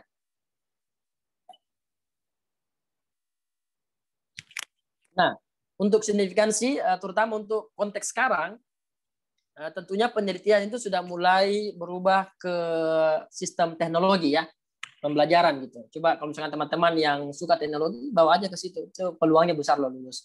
Dan saya baru dapat info berita di ini ya, di kementerian kita, pendidikan kita itu mereka sekarang cadangkan untuk kita menerapkan flip learning. Ya, gitu. Jadi itu flip learning sebenarnya bukan teori baru untuk konteks luar, itu sudah lama dibahas. Cuman saya lihat di Indonesia sudah baru mulai show up itu ya, baru mulai dimunculkan.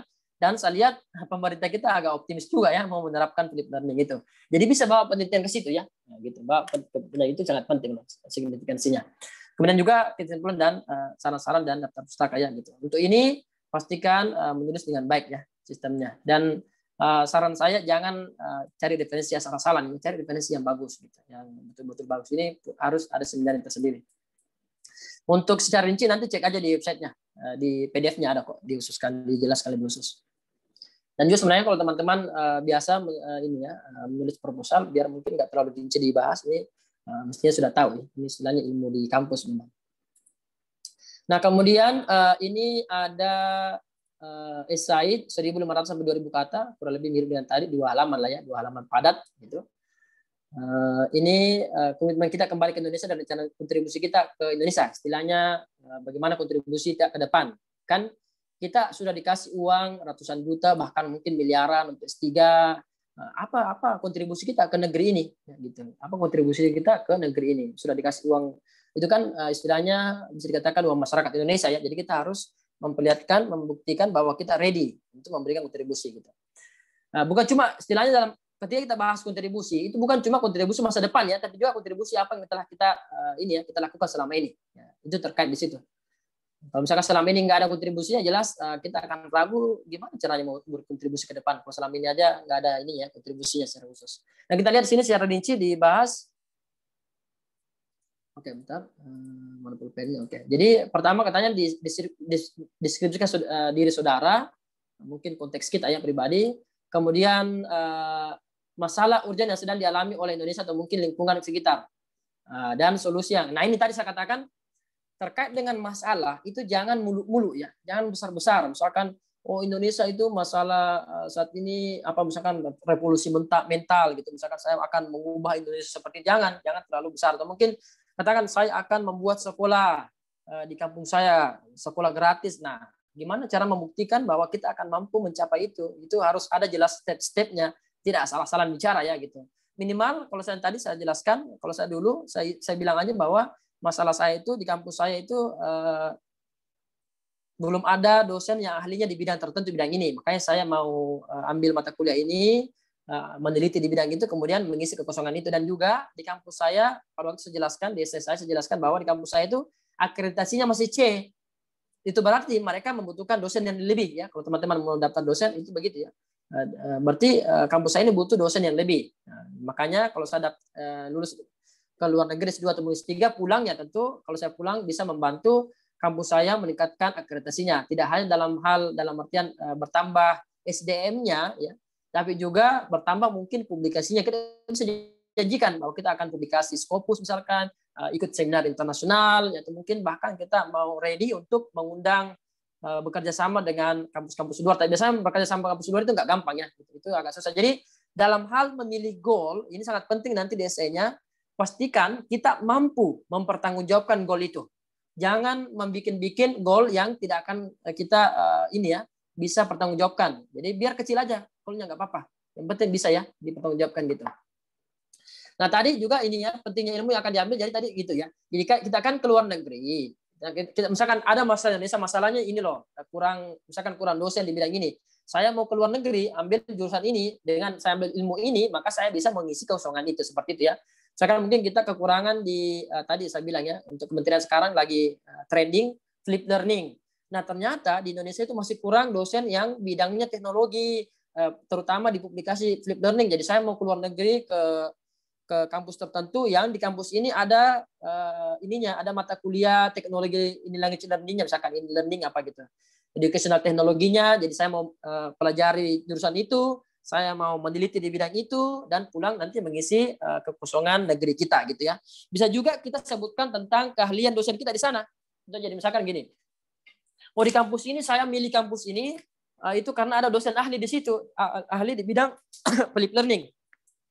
Saya jadi ahli di bidang flip learning, jadi saya mau belajar dari dia, seperti itu ya. Jadi harus tahu alasannya untuk memilih kampus, jadi tidak salah-salah gitu ya. Harus kuat alasannya kenapa ke kampus itu. Perhatikan kurikulumnya, perhatikan silabusnya, perhatikan mata kuliahnya, perhatikan juga dosennya, ahlinya. Dan selain dari akademik, non akademik ya ada juga non akademik yang kita pastikan lebih walaupun masih dalam konteks kampus, tapi dia lebih ke mungkin bentuk social organization gitu. Kan kita nanti mesti ada kontribusi ya gitu. Nah itu bisa mungkin kita ini mau gabung dengan organisasi di sana ya. Kalau saya pada waktu wawancara, waktu saya daftar LPDP, saya cuma sebutkan bahwa di kampus saya di Edinburgh itu mereka punya semacam komunitas seminar untuk tapi dia ke ilmu sih, ke ilmu pengetahuan ya. Misalkan komunitas TESOL kita silakan. Misalkan kayak biology communities gitu ya, komunitas untuk pembelajaran biologi itu ya. Itu bisa kita sebutkan bahwa saya ambil kampus itu untuk bisa gabung di komunitas itu. Karena ini berkaitan dengan visi saya ke depan, apa visi misinya gitu ya. Itu harus dikaitkan dengan visi ke depan. Nah, kemudian mimpi saudara tentang Indonesia masa depan ya. Jadi jelaskan kira-kira gimana ya, gimana konteks Indonesia ke depan ya. Ini, tentunya terkait dengan tadi ya, dengan tujuan kita awalnya. Kemudian ini tadi ya, gimana kita akan mampu wujudkan itu ya ke depan. Jadi mungkin di atas ini bisa mungkin hal-hal kecil, tapi mungkin bisa masuk dalam kategori bagian kecil dari perubahan Indonesia. Misalkan kita mau memperbaiki pendidikan Indonesia secara besar. Jadi kita mulai dengan diri kita sendiri, lingkungan kita sendiri, publikasi kampus kita sendiri ya, seperti itu. Jadi jangan langsung besar ya, yang kita tidak mampu pertanggungjawabkan. Nah, ini ada beberapa essay saya, ini nanti bisa dicek ya di website saya, itu bisa diakses. Banyak sekali kok essay di Google, itu banyak sekali, saya yakin banyak sekali. Cari banyak-banyak membaca, banyak-banyak googling, kemudian kumpul masing-masing referensinya, cari yang terkait dengan jurusan kita masing-masing, seperti itu. Nah, oke, yang terakhir personal statement. Ini jam bisa ada waktu ya. Nah, personal statement ini tidak ada informasi khusus di ini ya, informasi yang beasiswa tahun ini. Syukurnya saya dapatkan di beasiswa tahun lalu, mereka sebutkan katanya itu 700 sampai 1000 kata. Ini nanti bisa ketahuan katanya nanti kalau teman-teman isi di ini ya, di isian. Oke. Jadi ada isian yang diisi ya. Jadi bukan dalam bentuk lampiran, tapi dia lebih ke isian di nanti di formulir online ya. Nah, tidak ada referensi khusus bagaimana model personal statement. Jadi personal statement ini saya dapatkan dari LPD ini ya, dari Fulbright, karena Fulbright juga minta personal statement. Jadi ini ya, saya baca di sini, saya simpulkan minimal di personal statement itu kita menceritakan semacam mungkin pengalaman pribadi ya, naratif statement. Naratif artinya story, itu cerita kita pribadi, individu, bagaimana kita telah bisa mampu meraih apa yang kita raih sekarang. Nanti saya perlihatkan contoh essay saya gimana. Kemudian bagaimana misalkan goals kita itu terkait dengan education kita, kemudian professional experience kita, istilahnya kalau misalkan guru ya berarti praktik experience-nya adalah mengajar ya gitu. Kalau education-nya S1-nya di bidang pendidikan, S2-nya bidang pendidikan gitu ya. Kalau praktikalnya berarti saya ngajar di sini, ngajar di sana, saya aktif di sini, aktif di sana gitu. Kemudian juga ini nanti dikaitkan dengan ini ya, keterkaitan kita tertentu di bidang apa gitu ya, atau mungkin kemudian rencana kita ke depan bagaimana. Ya, jadi tetap itu nanti saya perlihatkan contohnya. Kemudian ya ini tadi educational ya, kurang lebih seperti itu. Saya perlihatkan contoh saya, contoh essay saya. Oke, ada yang chat. Oke, saya perlihatkan essay saya yang essay LPDP. Fulbright, sorry. Bukan essay LPDP ya. Ini personal statement.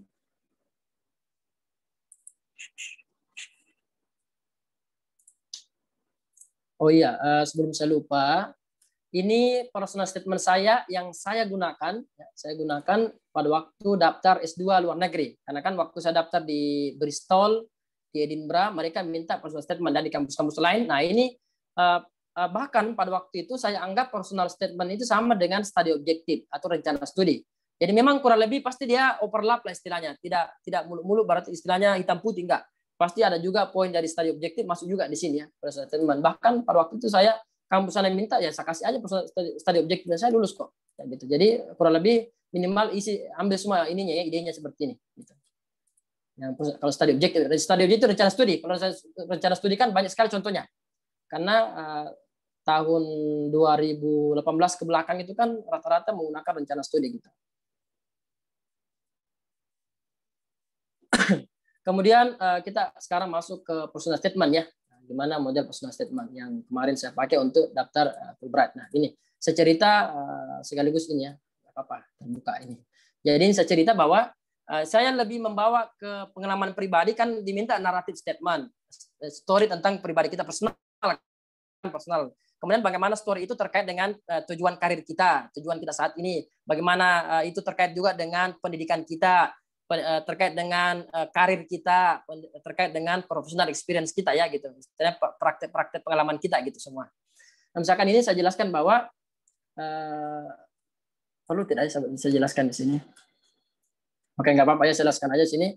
Jadi in my life, jadi saya selalu ingat ya, saya bahasa Indonesia aja, saya selalu ingat perkataan ayah saya ya, bahwa saya harus melanjutkan pendidikan saya setinggi mungkin. Itu perkataan ayah saya, ingat sekali waktu kecil, itu saya bahasa. Jadi saya bahasakan bagaimana cerita hidup saya terkait dengan kondisi saya saat ini, gitu, goal saya ya, gitu. Sebagai seorang dosen misalkan. Dia ya suatu waktu menanya saya ya, saya memilih ilmu atau mungkin kekayaan ya. Jadi dia seorang ini imam dia. Jadi dia bapak saya, ayah saya seorang imam. Dia pada waktu menanya saya itu ya, dia tanya saya, kamu pilih kekayaan atau pilih ilmu? Dia ini ya cited, istilahnya mengutip pengajaran Islam bahwa kalau kita memilih ilmu pengetahuan bukan kekayaan, maka kekayaan akan ikut ke ilmu pengetahuan. Nah, itu yang dia sampaikan kepada saya waktu itu. Jadi tentunya setiap kita punya cerita masing-masing ya. Jadi ceritakan aja. Ya tidak mesti nih ya, tidak jangan sungkan membahas masalah agama, jangan sungkan gitu.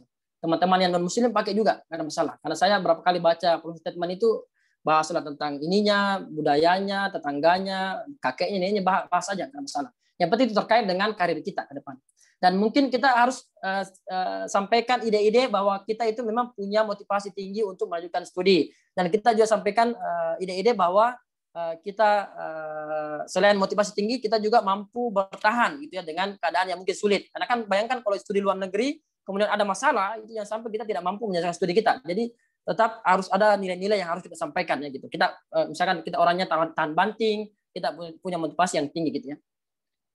Kemudian beberapa tahun ke depan setelah dia tanya saya tentang itu ilmu dan kekayaan dan ilmu pengetahuan ya, saya mulai melanjutkan studi saya di S1 ya, S1 saya di UIN Alauddin. Akan tetapi it was very hard for me. Jadi karena saya orang kampung ya, lanjut S1 saya di UIN itu sangat susah pada waktu S1. Alhasil ya, bahkan saking susahnya bagi saya pribadi, saya mau berhenti waktu itu. Saya nggak sanggup kuliah karena dosen saya itu waktu itu ini ya, saya dari kualitas pendidikan yang namanya kampung, dibanding teman-teman saya mungkin sudah dari Makassar, dari daerah-daerah yang sudah berkembang, yang bagi saya pribadi, itu saya tidak paham apa yang dosen saya bilang. Jadi ada dosen saya itu dia kalau masuk kelas pasti bahasa Inggris, dan teman-teman saya itu waktu itu sudah bilang yes, saya nggak paham. Apa dosen saya bilang ini, saya nggak paham asli, nggak paham. Saking tidak pahamnya, saya kirim pesan ke ayah saya bahwa saya mau berhenti studi. Saya nggak sanggup. Nah, kemudian ayah saya bilang, Allah itu tidak akan memberikan kita cobaan yang kita tidak akan mampu ini ya menghadapinya gitu. Jadi kan dalam Al-Quran itu kan ada gitu. Nah, itu jadi Allah does not burden a soul beyond that it can bear. Jadi kalau kita dikasih masalah pasti kita mampu menyelesaikannya seperti itu.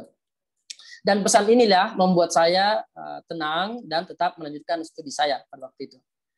Sayangnya ya sedihnya tidak lama setelah itu ayah saya meninggal ya. Pada waktu itu. Ini yang menghantam saya untuk betul-betul lanjut studi ya gitu. Jadi bagaimana story kita harus bawa betul-betul bahwa itu ini ya memotivasi kita untuk tetap lanjut studi. Jangan patah semangat.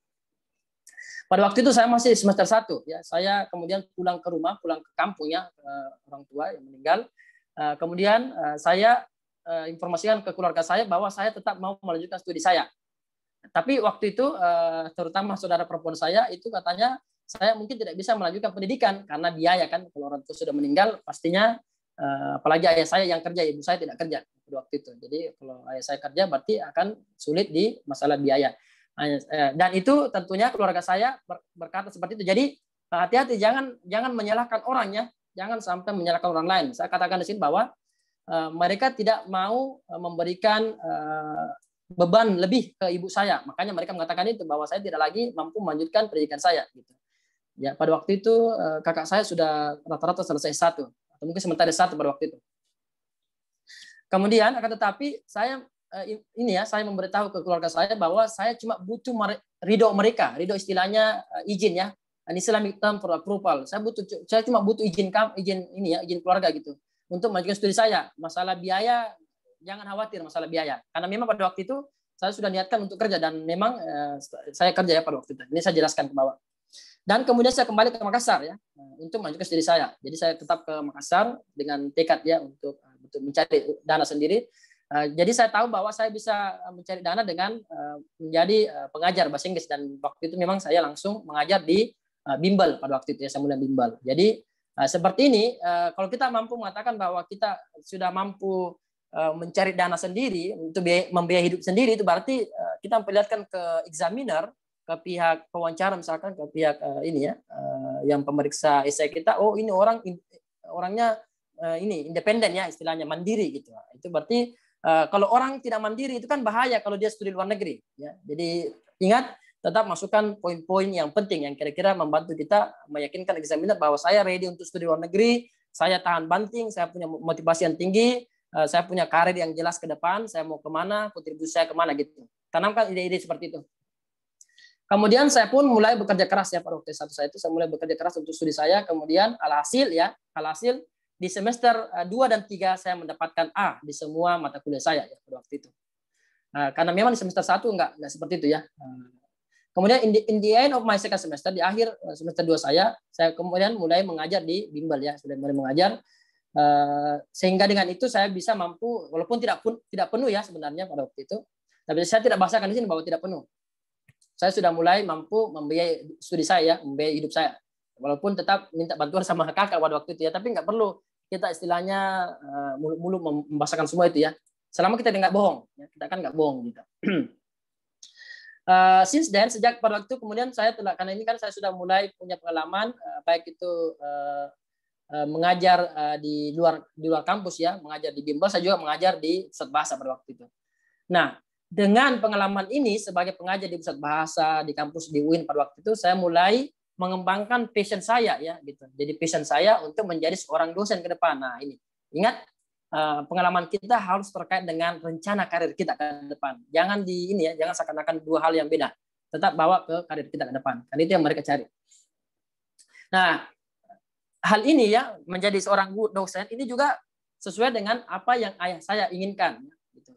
Karena kan dia memang sampaikan untuk melanjutkan studi saya sejauh mungkin. Gitu. Jadi tentunya untuk menjadi dosen saya perlu untuk melanjutkan S2 saya pada waktu itu ya. Sehingga saya pun berusaha keras untuk melanjutkan S2 saya di luar negeri ya, hasil kemarin dapat gitu. Kemudian saya sampaikan di sini tentang beasiswa saya dapatkan, gimana saya berusaha untuk dapatkan beasiswa itu, belajar ini, belajar gitu ya, belajar keras ya gitu. Gitu. Oke, sampai situ untuk itu. Kemudian saya daftar S2 kemarin di Melbourne misalkan.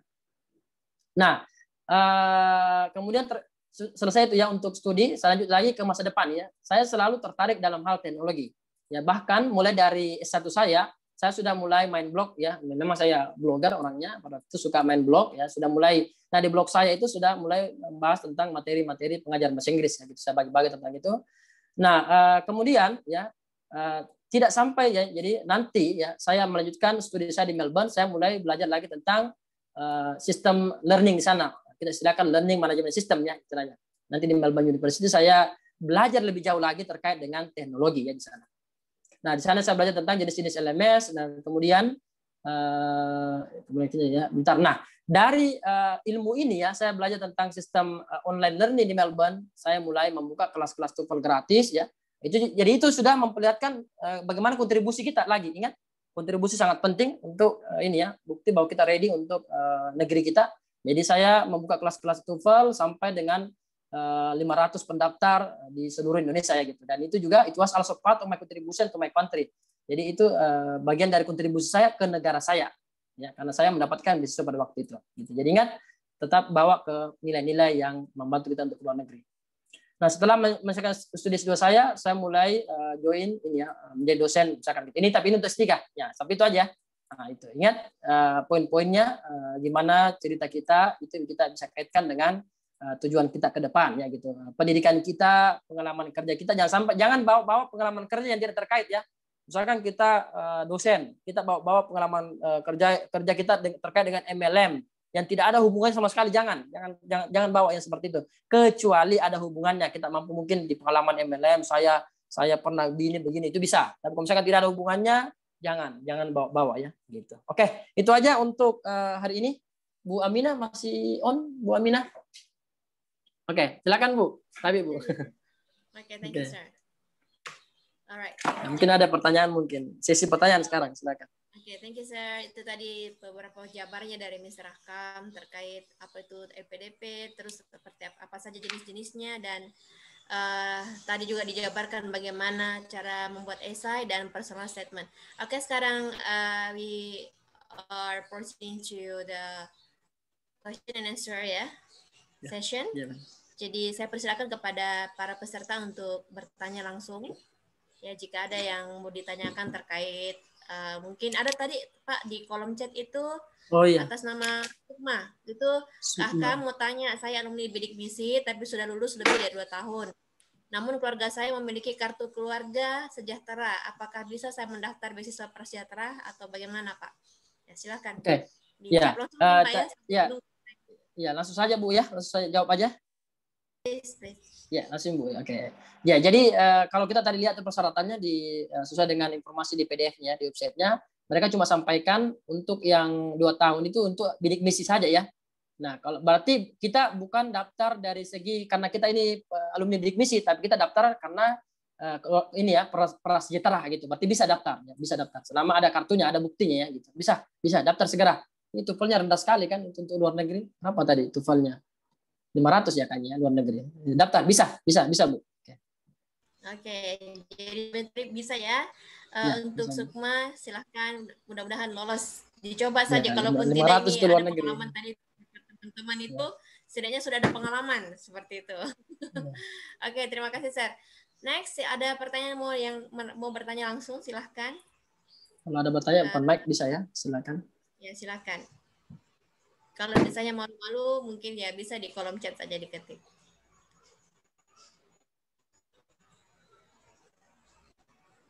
Oke, you're welcome. Ada yang Kiki itu Bu. Ada Kiki Fatmala itu Bu, bertanya. Oke, Kiki Fatmala. Saya juga bertanya, Sir, soal LOE kampus. Tujuannya untuk selain PTUD itu cara dapatnya bagaimana ya, Sir? Apakah setelah lulus berkas atau bagaimana? Ya, oke, Sir. Ini mungkin bagaimana cara memperoleh LOE ya? Mungkin selain PTUD Bu ya? Spesifiknya di PTUD ya. Ataukah mungkin bagaimana? Apakah sama, Sir? Dalam negeri atau luar negeri itu bagaimana strateginya LOE? Apakah LOE dalam negeri saya tidak punya pengalaman. Silakan, Sir. Ya. Oke, kalau dalam negeri kayaknya langsung ke kampusnya Bu ya, Bu Aminah ya. Kemarin Bu Uri ya. Langsung ke kampus katanya LOE-nya ya. Kalau dalam negeri ya. Kalau dalam negeri, Sir, memang ada masing-masing kampus itu punya persyaratan yang berbeda-beda. Ya. Berarti langsung ke kampusnya, tanyakan langsung. Gitu, ke jurusannya mungkin ke mana gitu ya, ke rektoratnya gitu. Kalau untuk dalam negeri. Nah, kalau luar negeri, kalau mau muda itu ya, itu pakai agen aja. Pakai agen, IDP yang besar atau mungkin yang kalau di Makassar ada yang Golden Gate itu banyak gitu, NIEK apa semua ya. Pakai agen aja, itu biasanya lebih gampang untuk lulus. Istilahnya mereka bantu kita isi formulir, siapkan berkas, ya, terjemahkan apa semua, mereka yang siapkan. Kalau daftar sendiri itu ya kita harus isi sendiri, buka website sendiri ya gitu. Itu yang menurut saya kalau mau gampangnya gitu. Kecuali kalau mau belajar sendiri ya silakan daftar. Saya ingat kemarin kalau di Monash saya didaftarkan sama IDP, kalau di Melbourne saya daftar sendiri, di Bristol juga saya daftar sendiri, di Edinburgh juga saya daftar sendiri. Jadi ada kampus yang saya daftar sendiri, juga yang dari teman-teman di IDP daftar kemarin gitu. Nah, kemudian ini ada juga setelah lulus berkas atau bagaimana? Kalau untuk selain PTUD itu tidak diwajibkan ya, ada LOE. Gitu ya. Enggak. Tadi tidak ada ya yang wajib LOE-nya, baik itu dalam ataupun luar negeri ya. Saya lihat tadi tidak ada yang wajib, atau mungkin nanti pastikan aja cek lagi di ininya di PDF-nya. Nah, kalau misalkan tidak wajib, berarti nanti kita dapatkan LOE-nya ya kalau misalkan kita sudah mau lanjut studi gitu ya. Dan misalkan sudah lulus beasiswa LPDP, sudah wawancara sudah wawancara baru kita sudah bisa ini ya mencari LOE supaya bisa lanjut studi. Setelah wawancara LPDP itu masih ada ini ya, masih ada lagi proses yang lain, masih ada PK-nya juga. Kalau misalkan yang afirmasi, maka masih ada lagi pengayaan bahasanya, masih ada kursusnya gitu ya. Kalau untuk yang non afirmasi gitu. Ya, yang afirmasi sorry. Nanti mau lanjut studi baru urus LOE begitu, Bu. Ya. Ada lagi, Bu? Pertanyaan? Ya, jadi masih memang beda-beda Pak ya permintaan kampus itu. Ya, Saya kemarin juga betul. pengalaman ada yang minta di Ya. apa lagi namanya, ada yang unconditional juga itu Sir, ada yang Oh conditional. iya betul. Ya, ada yang begitu Betul. Sir, ada yang bersyarat, ada yang sudah Ya. langsung lolos. Itu mungkin ya lagi-lagi tadi betul ada memang beberapa agen yang membantu kita seperti IDP. Itu langsung mereka hanya minta beberapa berkas dan mereka akan bantu untuk komunikasi langsung dengan kampusnya seperti itu kalau ke luar negeri. Tapi kalau di dalam negeri ya betul tadi bahasanya paham, kita bisa hubungi jurusan yang kita mau tuju di kampus itu dan kita langsung tanya seperti apa yang mereka persyaratkan gitu. Oke, Ya, seperti betul, itu ya betul. mungkin untuk tadi Kiki. Next ini dari Santi Lahana. Santi Lahana ya. Saya juga mau bertanya, Sir. Misalnya ada seorang mahasiswa sudah lulus S1, terus mau ambil S1 lagi, Sir. Bagaimana, Sir? Mau beasiswa S1 lagi, Sir. Boleh enggak? Secara aturan mestinya tidak, Kak. Mestinya nggak dikasih. LPDP itu nggak suka kalau misalkan sudah S2 misalkan mau S2 lagi nggak dikasih itu, Bu. Iya. Itu tadi mungkin Ya. bahasanya saya Raka, mungkin kalau ambil S2 pun jangan terbuka bahwa saya Ya, sudah S2. jangan istilahnya diam-diam. Kecuali mereka yang telusuri ya. Tapi kalau Ya, misalnya masih kalau bisa diusahakan ya kalau diusahakan saya bisa. pribadi, kalau saya pribadi kalau Jangan sudah S2 terbuka kenapa bahwa S2 sudah lagi S2. S3 aja langsung gitu kan. Sebaiknya Bu, S3 aja langsung Bu gitu. Ya, Kenapa langsung S2 S2 lagi? saja ini yang mungkin baru lulus Iya. S1 ini. Langsung S2 saja. Ya, S2 Why aja, not? S2 aja. Kalau misalkan kamu misalkan ini ada yang nggak suka jurusannya S1, ya ambil jurusan yang suka S2. Nggak masalah kan? Nggak masalah kan Bu, Bu Amina? Lanjut S2 di Bu. Iya, of Nggak course. masalah kan? Daripada Kampusnya nggak kuliah masalah. satu lagi 4 tahun, mending langsung S2 2 tahun itu. Iya, betul. Ambil jurusan yang beda nggak Ya, apa-apa kok. Tergantung kampusnya, ya. biasanya tadi itu. Mungkin Pak, mungkin karena persyaratannya agak sulit kalau S2 jadi why not ini ada waktu lagi mungkin sekitar 2-3 bulan ini untuk kita upgrade ya Iya, nilainya atau gimana untuk persiapan persalahannya bisa ya. mendaftar di gelombang kedua kalau misalnya ada sempat di gelombang pertama.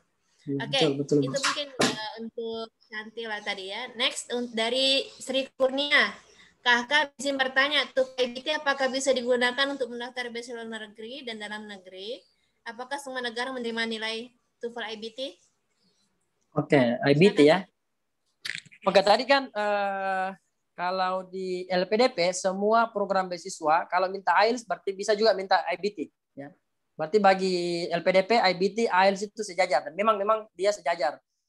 Kalau IBT itu tes internasional versi Amerikanya lah istilahnya. Kalau IELTS itu versi UK-nya, versi Inggrisnya atau Australianya gitu.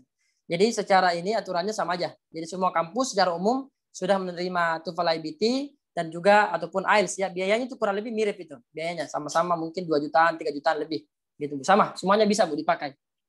Dalam ataupun luar negeri. Kalau luar negeri bisa ya lebih bisa dalam negeri lah. Mestinya gitu kan. Betul. Ya. Yang dalam negeri belum tentu bisa di luar negeri, tapi yang luar negeri sudah pasti bisa Ya, dalam negeri. dan juga di yang tadi saya sampaikan di PowerPoint kan mereka list juga kan semua IBT untuk semua beasiswa. Ya. Ada IBT semua. Ya, jadi kita bisa memilih ya mau pakai IELTS, ITP atau IBT tapi dengan band score yang berbeda-beda yang mereka minta. Betul Bu, dan dengan program masing-masing kan gitu. Ada yang bisa TOEFL, ada yang harus internet gitu. Betul. Oke. Seperti itu ya mungkin ya untuk siapa tadi Ibu Sri Kurnia. Lanjut dari Ibu Fataya nih kayaknya ya. Izin tanya, beasiswa S3 LPTP itu untuk dosen kayak saya sempat baca batas usianya itu 40. Tadi Bapak bilang 47. Yang benar yang mana? Tergantung ke programnya kayaknya Pak ya tadi ya. Betul Bu, program ya tergantung programnya. Bentar, mana tadi ya programnya? Bentar saya share dulu. Saya nggak hafal juga programnya. Nah, Iya, tadi kalau nggak salah Pak ada program memang ya, kalau nggak salah itu yang targeted itu yang 47 yang kayak ya ada yang, daerah-daerah afirmasi, kalau nggak salah. ya betul Bu. Yang Jadi, afirmasi itu dikasih naik ininya, umurnya. Bentar, kita cek ya. jadi yang reguler itu kayaknya Eh, 40 tahun, Ibu. ya, yang regular itu Jadi yang 40 tahun. yang reguler, tapi yang biasa-biasa khusus itu yang kayak ada tadi yang tunadaksa dan sebagainya, afirmasi, seingat saya itu tadi itu yang Iya, dikasih kelebihan kuota ya. untuk sampai Betul, umur betul. 47 kalau nggak salah. 47 ya, betul. Nah, ini yang regular ini kita lihat di sini 40 ya, 40 tahun regular kan gitu. Nah, kemudian PTUD itu 40 tahun juga Nah, yang itu umum khusus ya, ini reguler bisa umumnya. umum. Ya, ya masih umum ini. Kemudian tadi yang co-funding itu masih yang umum itu sama umum. Nah, di sini S2, S3 nih yang afirmasi Bu ya tadi ya, yang 47 tahun. Nah, itu. Daerah afirmasi yang 47 tahun dia. Oke. Suara saya masuk ya? 47 tahun yang gitu. Itu yang S3. Dan untuk yang ini juga yang tadi yang berkebutuhan khusus, yang tunarungu apa semua, tapi dia tidak ini ya, ini sama juga tadi 7 tahun juga kan S3 gitu. Ada juga tadi yang prasejahtera. Tadi ini bilang prasejahtera di sini. Prasejahtera tadi minta minta berapa tadi Bu? S2 aja Bu tadi ya, prasejahtera yang dari S3 ya. Dari S3. 3. Ya. Nah, kalau PNS ini bisa 42 ternyata ya, bukan 40 tahun. Nah, jadi teman-teman yang PNS itu bisa daftar yang umurnya 42. Nah, jadi bukan 40 ya, tidak mengikuti yang regular. Nah, itu. Jadi masing-masing setiap beasiswa juga memiliki masing-masing aturan umur gitu. Ya, itu Bu. Oke. Sekira sudah cukup tuh saya. Lanjut dari Ibu Sukmasar lagi. Kakak izin bertanya lagi, mohon tips menjawab pertanyaan jika bidang kerja kita tidak sesuai dengan jurusan yang kita ambil. Saya bidang pertanian fitopatologi, tapi saat ini kerja di bidang marketing. Sejak lulus sengaja belum kerja di perusahaan yang benar-benar besar agar bisa resign sewaktu-waktu. Saya ingin daftar beasiswa. Jadi gimana, Sir? Menghubungkan antara background kita ya yang tidak sesuai dengan mungkin jurusan yang akan kita ambil. S2 atau S3 ini Bu? Mungkin tadi kalau nggak salah Ibu Sukma ini S3 ya? S3 ya? Oke. S3 atau S2 ini Ibu Sukma tadi? Oke, jadi begini kasusnya. Prinsipnya kan yang sepaham saya, lulus tidaknya kita itu tergantung jurusannya, tergantung dari bagaimana kita mampu memberikan alasan jurusan yang kita pilih. Jadi lebih ke alasan. Jadi bahayanya ya kalau misalkan kita mengambil jurusan yang beda dengan jurusan kita waktu S1 atau mungkin S2, itu boleh jadi kita gagal di situ. Jadi ada teman-teman, nggak semua loh. Jadi nggak semua itu teman-teman yang misalkan keluar negeri, itu kemudian pulang membawa gelar, nggak semua. Ada juga yang gagal. Ada teman saya dengar itu gagal karena katanya ternyata bukan lagi saya dengar, ada teman dekat saya dan ada juga yang saya dengar satu temannya teman gitu. Jadi sudah 2 orang itu minimal yang saya dapat info langsung ke saya. Itu mereka gagal. Dan teman saya yang satu ini, yang teman dekat saya tanya, kenapa nilaimu begitu? Nah, ini katanya waktu S1-nya dengan S2 itu ternyata beda sekali. Dia kira sama. Bahkan ini dia kira sama. Apalagi kalau memang kita tahu bahwa ini berbeda gitu. Jadi lebih ke bagaimana persiapan kita untuk bisa kira-kira yakinkan ke pewawancara bahwa kita mampu loh selesai di studi itu, atau mungkin kita bisa buktikan dengan pengalaman kerja kita. Misalkan waktu S1 saya misalkan bahasa Inggris, pas mulai kerja selesai satu saya justru ke marketing misalkan. Nah, karena saya sudah mulai suka di marketing, saya sudah mulai aktif kerja di situ, sudah bertahun-tahun kerja, saya mau melanjutkan lagi S2 di marketing ya gitu. Itu bisa mestinya, selama bisa meyakinkan ke wawancara bahwa secara pengalaman kita sudah punya practical experience-nya, dan secara ilmu juga kita sudah ready untuk menyelesaikan studi. Mungkin bisa dibahasakan bahwa saya sudah baca-baca modul-modulnya. Kan kalau kampus luar negeri itu biasanya mereka sudah siapkan modul memang di websitenya, sudah kita bisa akses. Jadi kita bisa bahasakan bahwa saya sudah cek modulnya dan saya sudah baca di intronya setiap handbooknya, dan saya yakin saya ready untuk studi di sini, dan ini saya yakin sudah sesuai dengan interest saya. Dan selain dari pengalaman kita sebelumnya, juga kita harus kaitkan dengan pengalaman kita ke depan. Jangan sampai misalkan kita mau marketing ke depan, misalkan kita lanjut S2 marketing, tiba-tiba mau kembali lagi ke kampus untuk ke bahasa Arab misalkan atau bahasa Inggris, nggak bisa. Harus tetap sudah mulai lurus ke situ. Jadi misalkan S2-nya marketing ya, kontribusinya pulang harus di marketing juga, jangan lagi di jurusan lain seperti itu. Begitu Bu Aminah. Ya, betul Ustaz. Ada yang bilang juga Ustaz, S1 S2 itu masih bisa berbeda. Yang penting ada bisa tadi menghubungkan, mungkin ada praktikalnya yang atau pengalaman kerja masih bisa menghubungkan itu. Tapi kalau S2 ke S3 katanya lebih sulit itu kalau tidak linear itu. Ada yang mengatakan susah begitu. Itu. Iya. Betul. Jadi ada juga mengatakan bisa yang penting serumpun. Begitu. Ada betul. serumpun. Nah, misalkan pendidikan bahasa, ya, bahasa Inggris, bahasa Arab, itu masih bisa karena dia serumpunnya. Tapi kalau dari pendidikan langsung ke hukum ini makanya itu. Ya, itu yang bahaya. Jangan sampai pas kita keluar negeri kita tidak bisa lulus, itu bahaya itu. Kasihan itu, stres sendiri itu yang bahaya. Harus ready memang. Dan banyak yang gagal loh, seperti apalagi S3 itu nggak sedikit. Saya pribadi kemarin hampir menangis ambil mata kuliah yang susah sekali gitu. Dosen saya kasih tugas apa, coba ini tulisannya. Ya, jadi betul-betul dipertimbangkan baik-baik sebelum kita memilih jurusan.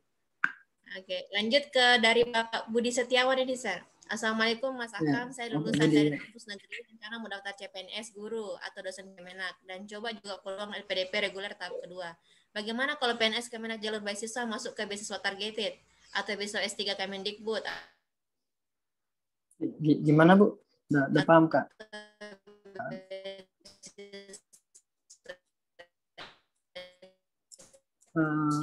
Hilangi suara tak Bu, jaringan tak kayaknya.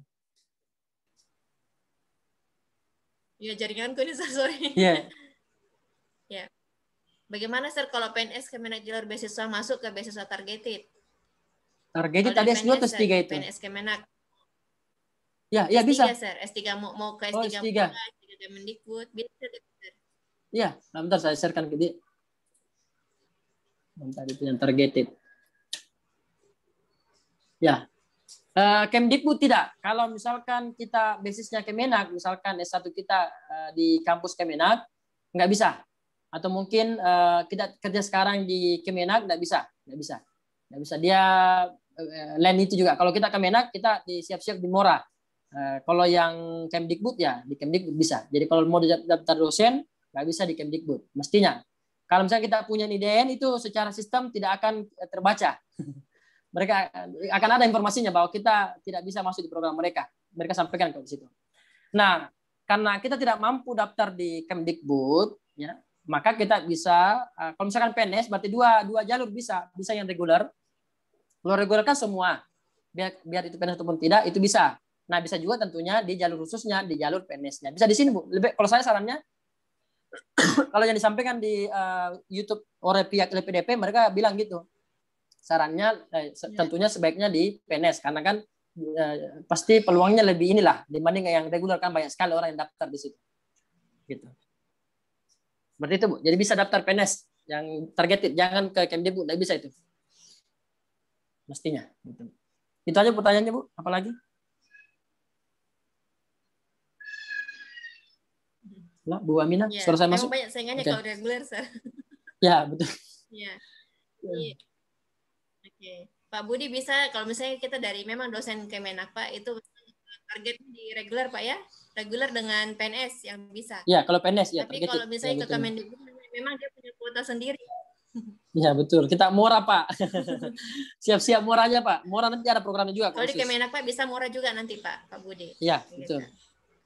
Oke. Lanjut lagi Pak ya, kita ke Ibu Ayu. Saya dosen tidak tetap, pendidikan terakhir S1 dan ya. Gimana Bu? Hilang suara tak Bu Tabe? Ibu Ayu Pak ya. Iya. Tadi Pak Budi ya, itu tadi jawabannya untuk Pak Budi. Lanjut ke Ibu Ayu, saya dosen tidak tetap, pendidikan terakhir S1 dari universitas swasta. Ingin daftar beasiswa S2. Mana yang paling tepat? Terima kasih. Ya, ini Pak dari Ibu Ayu Pak. Sudah dengar suaranya Pak? Oke, masuk. S1-nya tergantung Bu. Kalau misalkan dia S1-nya kampus. Iya, masuk Mem. Masuk. Jelas. Iya, masuk. Halo. Suara saya masuk. Halo. Suara saya masuk. Halo. Oke, dari Ibu Ayu, Sir. Iya, Mem. Iya. Nah, ini kalau tergantung kampusnya kampus apa, Bu. Kalau misalkan kampusnya kampus di bawah Kemdikbud, bisa daftar yang Kemdikbud tadi S2-nya. Calon dosen. Itu bisa, Bu. Halo. Suaranya Bu Aminah hilang ini.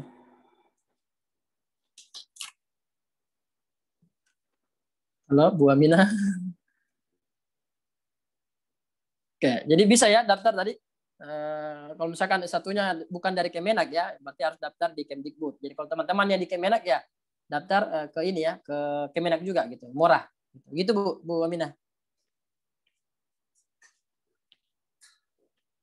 Halo, mana Bu Aminah jaringannya nih? Halo, saya nggak ada dengar suaranya Bu Aminah. Halo Bu, oke, silakan Bu, sudah Bu. Sorry Sir, tadi saya keluar ini terputus Sir. Jaringan itu. Maaf Sir, Ya, tadi sudah. saya keluar dan tidak bisa baca lagi nih chatnya Sir. Oh, sebentar, saya buka di iPad saya kalau begitu. Sorry Tabe. Sir, tadi saya keluar dan baru Iya, masuk lagi, jadi ada chat yang tidak saya bisa baca siap, Sir. siap. Tadi Ibu Ayu lagi Iya. kayaknya Sir. Bentar, saya buka di ini saya. Aduh, sorry jaringan ini. Iya, mem. Terima kasih. Thank you, sorry. Tadi terakhir Ayu Sir. Ayu tadi, oke, jalur yang mana tepat? Ya, Kemdikbud kalau misalkan dosen ya. Tapi tetap bisa daftar juga ke ini ya, ke LPDP juga. Pilih aja. Ya, mana kira-kira yang lebih berpeluang. Nah, kemudian saya mau tanya bagaimana jika saya dapat LOE dari universitas dalam negeri tapi ingin daftar LPDP tujuan luar negeri, apakah mungkin bisa dengan meminta surat DEFAR dan perkeluaran dari universitas kemudian daftar LPDP langsung daftar LPDP saja? Saya dapat LOE dari universitas dalam negeri tapi ingin daftar LPDP tujuan luar negeri, berarti tidak ada hubungan antara LOE yang kita dapatkan dalam negeri sama luar negeri, seakan-akan tidak ada LOE itu, gitu ya. Apakah mungkin bisa dengan meminta surat DEFAR perkeluaran dari universitas kemudian daftar LPDP? Ini oh sorry, hilang lagi catatnya. Tergantung ya. Kan nanti di PDF-nya itu ada penjelasannya Kak, terkait dengan walaupun kita sudah punya LOE itu biasa diminta defer karena kan kita harus melewati beberapa proses PK apa semua ya gitu. Nah, terkait dengan LOE dalam negeri dan daftar luar negeri itu tidak ada hubungannya. Jadi kalau kita daftar luar negeri ya kita nanti harus daftar juga LOE di luar negeri gitu. Nah, kalau misalkan mau daftar dalam negeri ya bisa pakai LOE yang punya, tapi pihak LPDP sampaikan tidak ada secara khusus advantage-nya, kelebihan khususnya, prestige khususnya untuk yang sudah LOE ataupun tidak. Dia tidak wajib gitu katanya, mereka bilang. Kemudian apakah masa berlaku hasil TOEFL IELTS harus dipertahankan? Yes, harus 2 tahun. 2 tahun expire-nya itu. Secara umum itu secara aturan umum itu. Dari pihak ITS baik itu IELTS ataupun TOEFL 2 tahun. Kalau sudah lewat 2 tahun sudah dianggap expire itu. Kemudian mau tanya Kak, apakah kalau jadi dosen itu ngambilnya harus linear sesuai yang diambil S1? Tadi sudah dijawab ini ya, tadi masalah linearitas. Tergantung bagaimana kita mampu membahasakannya, bagaimana kita mampu membuktikan bahwa kita akan selesai di bidang itu, dan bagaimana kita bisa memperlihatkan bagaimana visi kita ke depan, tujuan kita ke depan, kontribusi kita ke depan dengan negeri kita terkait dengan studi yang kita akan ambil, dan juga terkait dengan pengalaman kita selama ini. Kemudian saya seperti berencana ikut beasiswa terkait PNS tahap ini. Semoga bisa mengikuti KKM dengan warga lain. Tahun 2019 saya gagal di tahap wawancara. Kira-kira bagaimana menjawab yang baik? Oh, kalau PPT bisa, wawancara harus latihan khusus memang Kak. Ya, karena kadang kita merasa kita sudah, saya sudah ready sekali nih. Sama teman saya kemarin itu dia menganggap sudah ready, pas saya latihan wawancara jelas ini belum ready nih. Nah, seperti itu. Jadi mungkin bisa cari senior yang ini alumni yang sudah lulus, itu bisa minta tolong sama dia, sama mereka. Atau mungkin bisa ke depan chat sama saya, insya Allah. Semoga saya ada waktu ya untuk kita sharing-sharing, bisa. Penting sekali itu ya. Tapi hati-hati, jangan sampai nanti konsultasinya cuma di wawancara saja. Bukan ya, karena apa yang kita sampaikan di wawancara itu terkait dengan apa yang kita tulis di esai. Jadi dari esai memang sudah harus kuat. Sudah harus memang konsultasi dari situ ya gitu. Karena itu yang menentukan ya gitu. Kemudian batas umur mutlak. Kayaknya mutlak deh gitu. Kayak mutlak. Tapi kalau misalkan mau coba daftar aja gitu. Kalau kita lihat sini mereka agak ini juga saya lihat agak strict ya, gitu. Kita daftar aja Kak, enggak ini ya. Atau mungkin telepon pihak LPDP ya. Ada kontaknya kan untuk memastikan. Saya pengalaman kuliah negeri tapi Inggrisnya masih belum fasih. Apakah sudah mendengarkan dosen bisa menjelaskan atau seperti apa Kak? Terima kasih sebelumnya. Itulah kenapa mereka syaratkan IELTS, misalkan IELTS 6,5 atau 6,0. Nah, kalau misalkan mereka pihak kampus syaratkan IELTS 6,0, berarti mereka sudah yakin bahwa siswa ini kalau kami terima dengan IELTS 6,0 sudah bisa mengikuti perkuliahan. Gitu. Jadi jangan ragu. berapapun skornya, selama kampus sudah menerima kita dengan skor itu ya sudah. Ya gitu. Setelah kamu menerima saya padanya kan, berarti kamu harus ready mendapatkan ini ya, ready dengan saya gimana model saya gitu ya gitu. Disesuaikan aja. Kalau mereka sudah syaratnya seperti itu ya begitu syaratnya gitu ya.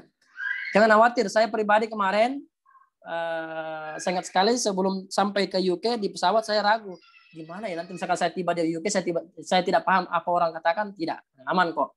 Dan juga sama aja kalau misalkan ada bule datang di Indonesia kan pasti ada cara bagaimana kita bisa berkomunikasi kan. Bahkan walaupun bulenya betul-betul tidak tahu bahasa Indonesia, pasti ada juga cara kita komunikasi. Apalagi kalau memang bulenya sudah paham sedikit bahasa Indonesia, nah, sama dengan kita sudah paham sedikit dengan bahasa Inggris, pasti lebih bisa. Dan juga dosen saya pernah bilang kalau di Edinburgh mereka kalau menjelaskan dalam kelas kadang mereka agak lambat katanya. Ya walaupun bagi kami kayak tidak ada perbedaan ya. Dan mereka biasa bilang kami agak lambat loh sebenarnya gitu ya. Mereka bilang gitu. Kemudian yang mana lebih mudah 5.000 dokter atau LPDP targeted? Yang mana rekomendasinya peluangnya besar? Daftar dua-duanya. Daftar dua-duanya. Ini kan istilahnya bisa daftar dua-duanya. Murah sama LPDP targeted. Kecuali yang Kemdikbud nggak bisa karena mereka bersamaan buka. Ya gitu. Kalau murah nanti nggak tahu ya. Kalau misalkan nggak bersamaan, kalau misalkan nggak ada informasi, daftar dua-duanya. Kalau masalah peluang, kalau dari segi istilahnya saingan, kalau misalnya kita main saingan, justru 5.000 dokter pastinya lebih sedikit saingannya, 5.000 dokter ya. Tetapi kalau dari segi dana saya nggak tahu, karena kan LPDP mengatakan mereka nggak punya batas dana. Berarti seakan-akan mereka siap terima semua, gitu ya. Nah gitu. Jadi kalau saya daftar dua-duanya aja, yang 5.000 dokter atau mungkin LPDP targeted. Maka apakah setiap universitas kalau udah dapat LOE bisa mengurus DEFAR? Bisa, bisa.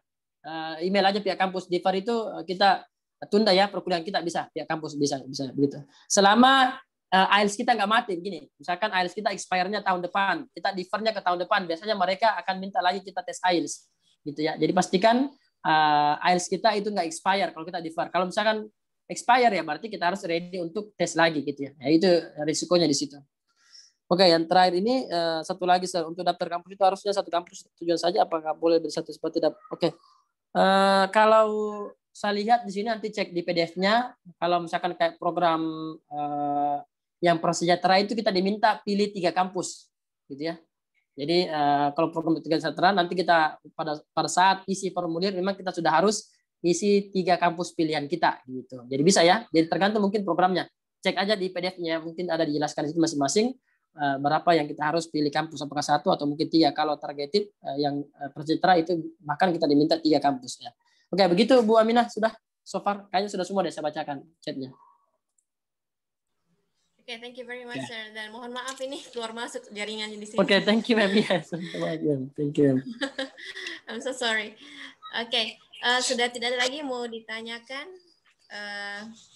Mungkin kalau misalnya nanti mau bertanya langsung, Sir, apakah via kontak personnya bisa atau Eki atau bagaimana, Sir? Atau langsung ke bisa ke Indonesia, Sir ya?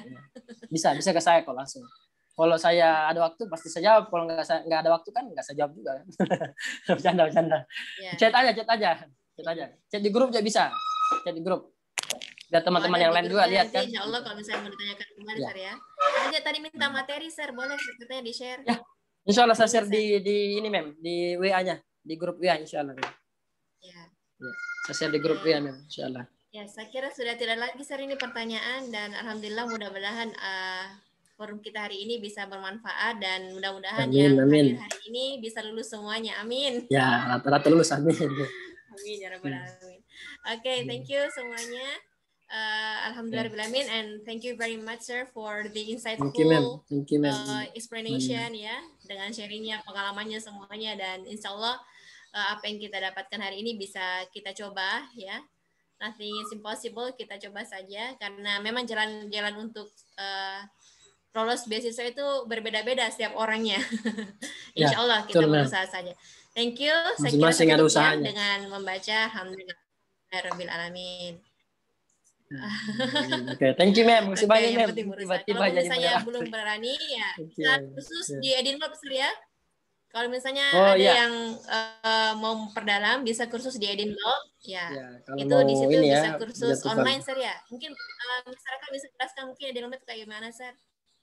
Oh iya, kalau untuk program untuk saat ini, kalau untuk IELTS saya kerjasama dengan kursusan, ada kerjasama dengan kursusan itu kami buka tiap bulan kelas IELTS dan juga kelas TOEFL yang versi Zoom-nya. Cuman ada juga program itu yang menurut saya pribadi sangat sangat bagus.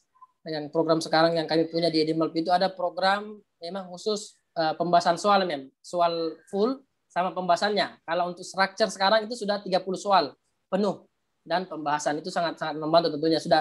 Dan menurut saya pribadi, kalau misalkan orang sudah kerja soal sampai 30 soal plus pembahasannya, itu mestinya sudah bisa dikatakan pasti meningkat lah kurang lebih. Dan memang banyak rata-rata meningkat kok. Dan alhamdulillah banyak alumni kita yang sudah meningkat, sudah jelas peningkatannya gitu. Gitu Mem. Chat aja nanti kalau misalkan mau kursus IELTS atau mungkin TOEFL. Sudah ada beberapa syariah yang sudah mencoba mendaftar, dan sudah beberapa yang sudah lulus. Skornya itu yang tadinya mungkin berapa itu sudah sampai 550 bahkan ada sampai 600. Bahkan 600-an Mem. Ada juga. Ada. Untuk testimoni ada di website, ada di IG juga Mem. Ada di semua itu. Mereka bisa akses di Instagram atau mungkin di website gitu. Ya, oke. Ya, saya kira itu ya untuk hari ini. Thank you, Mem. Selamat melanjutkan studi di jenjang yang berikutnya. Ya. Semuanya ya. And good to you all. And see you. Assalamualaikum warahmatullahi wabarakatuh. Salam. Oke, thank you Mem semuanya Mem. Oke, thank you semuanya sudah hadir ya. Thank you. Thank you.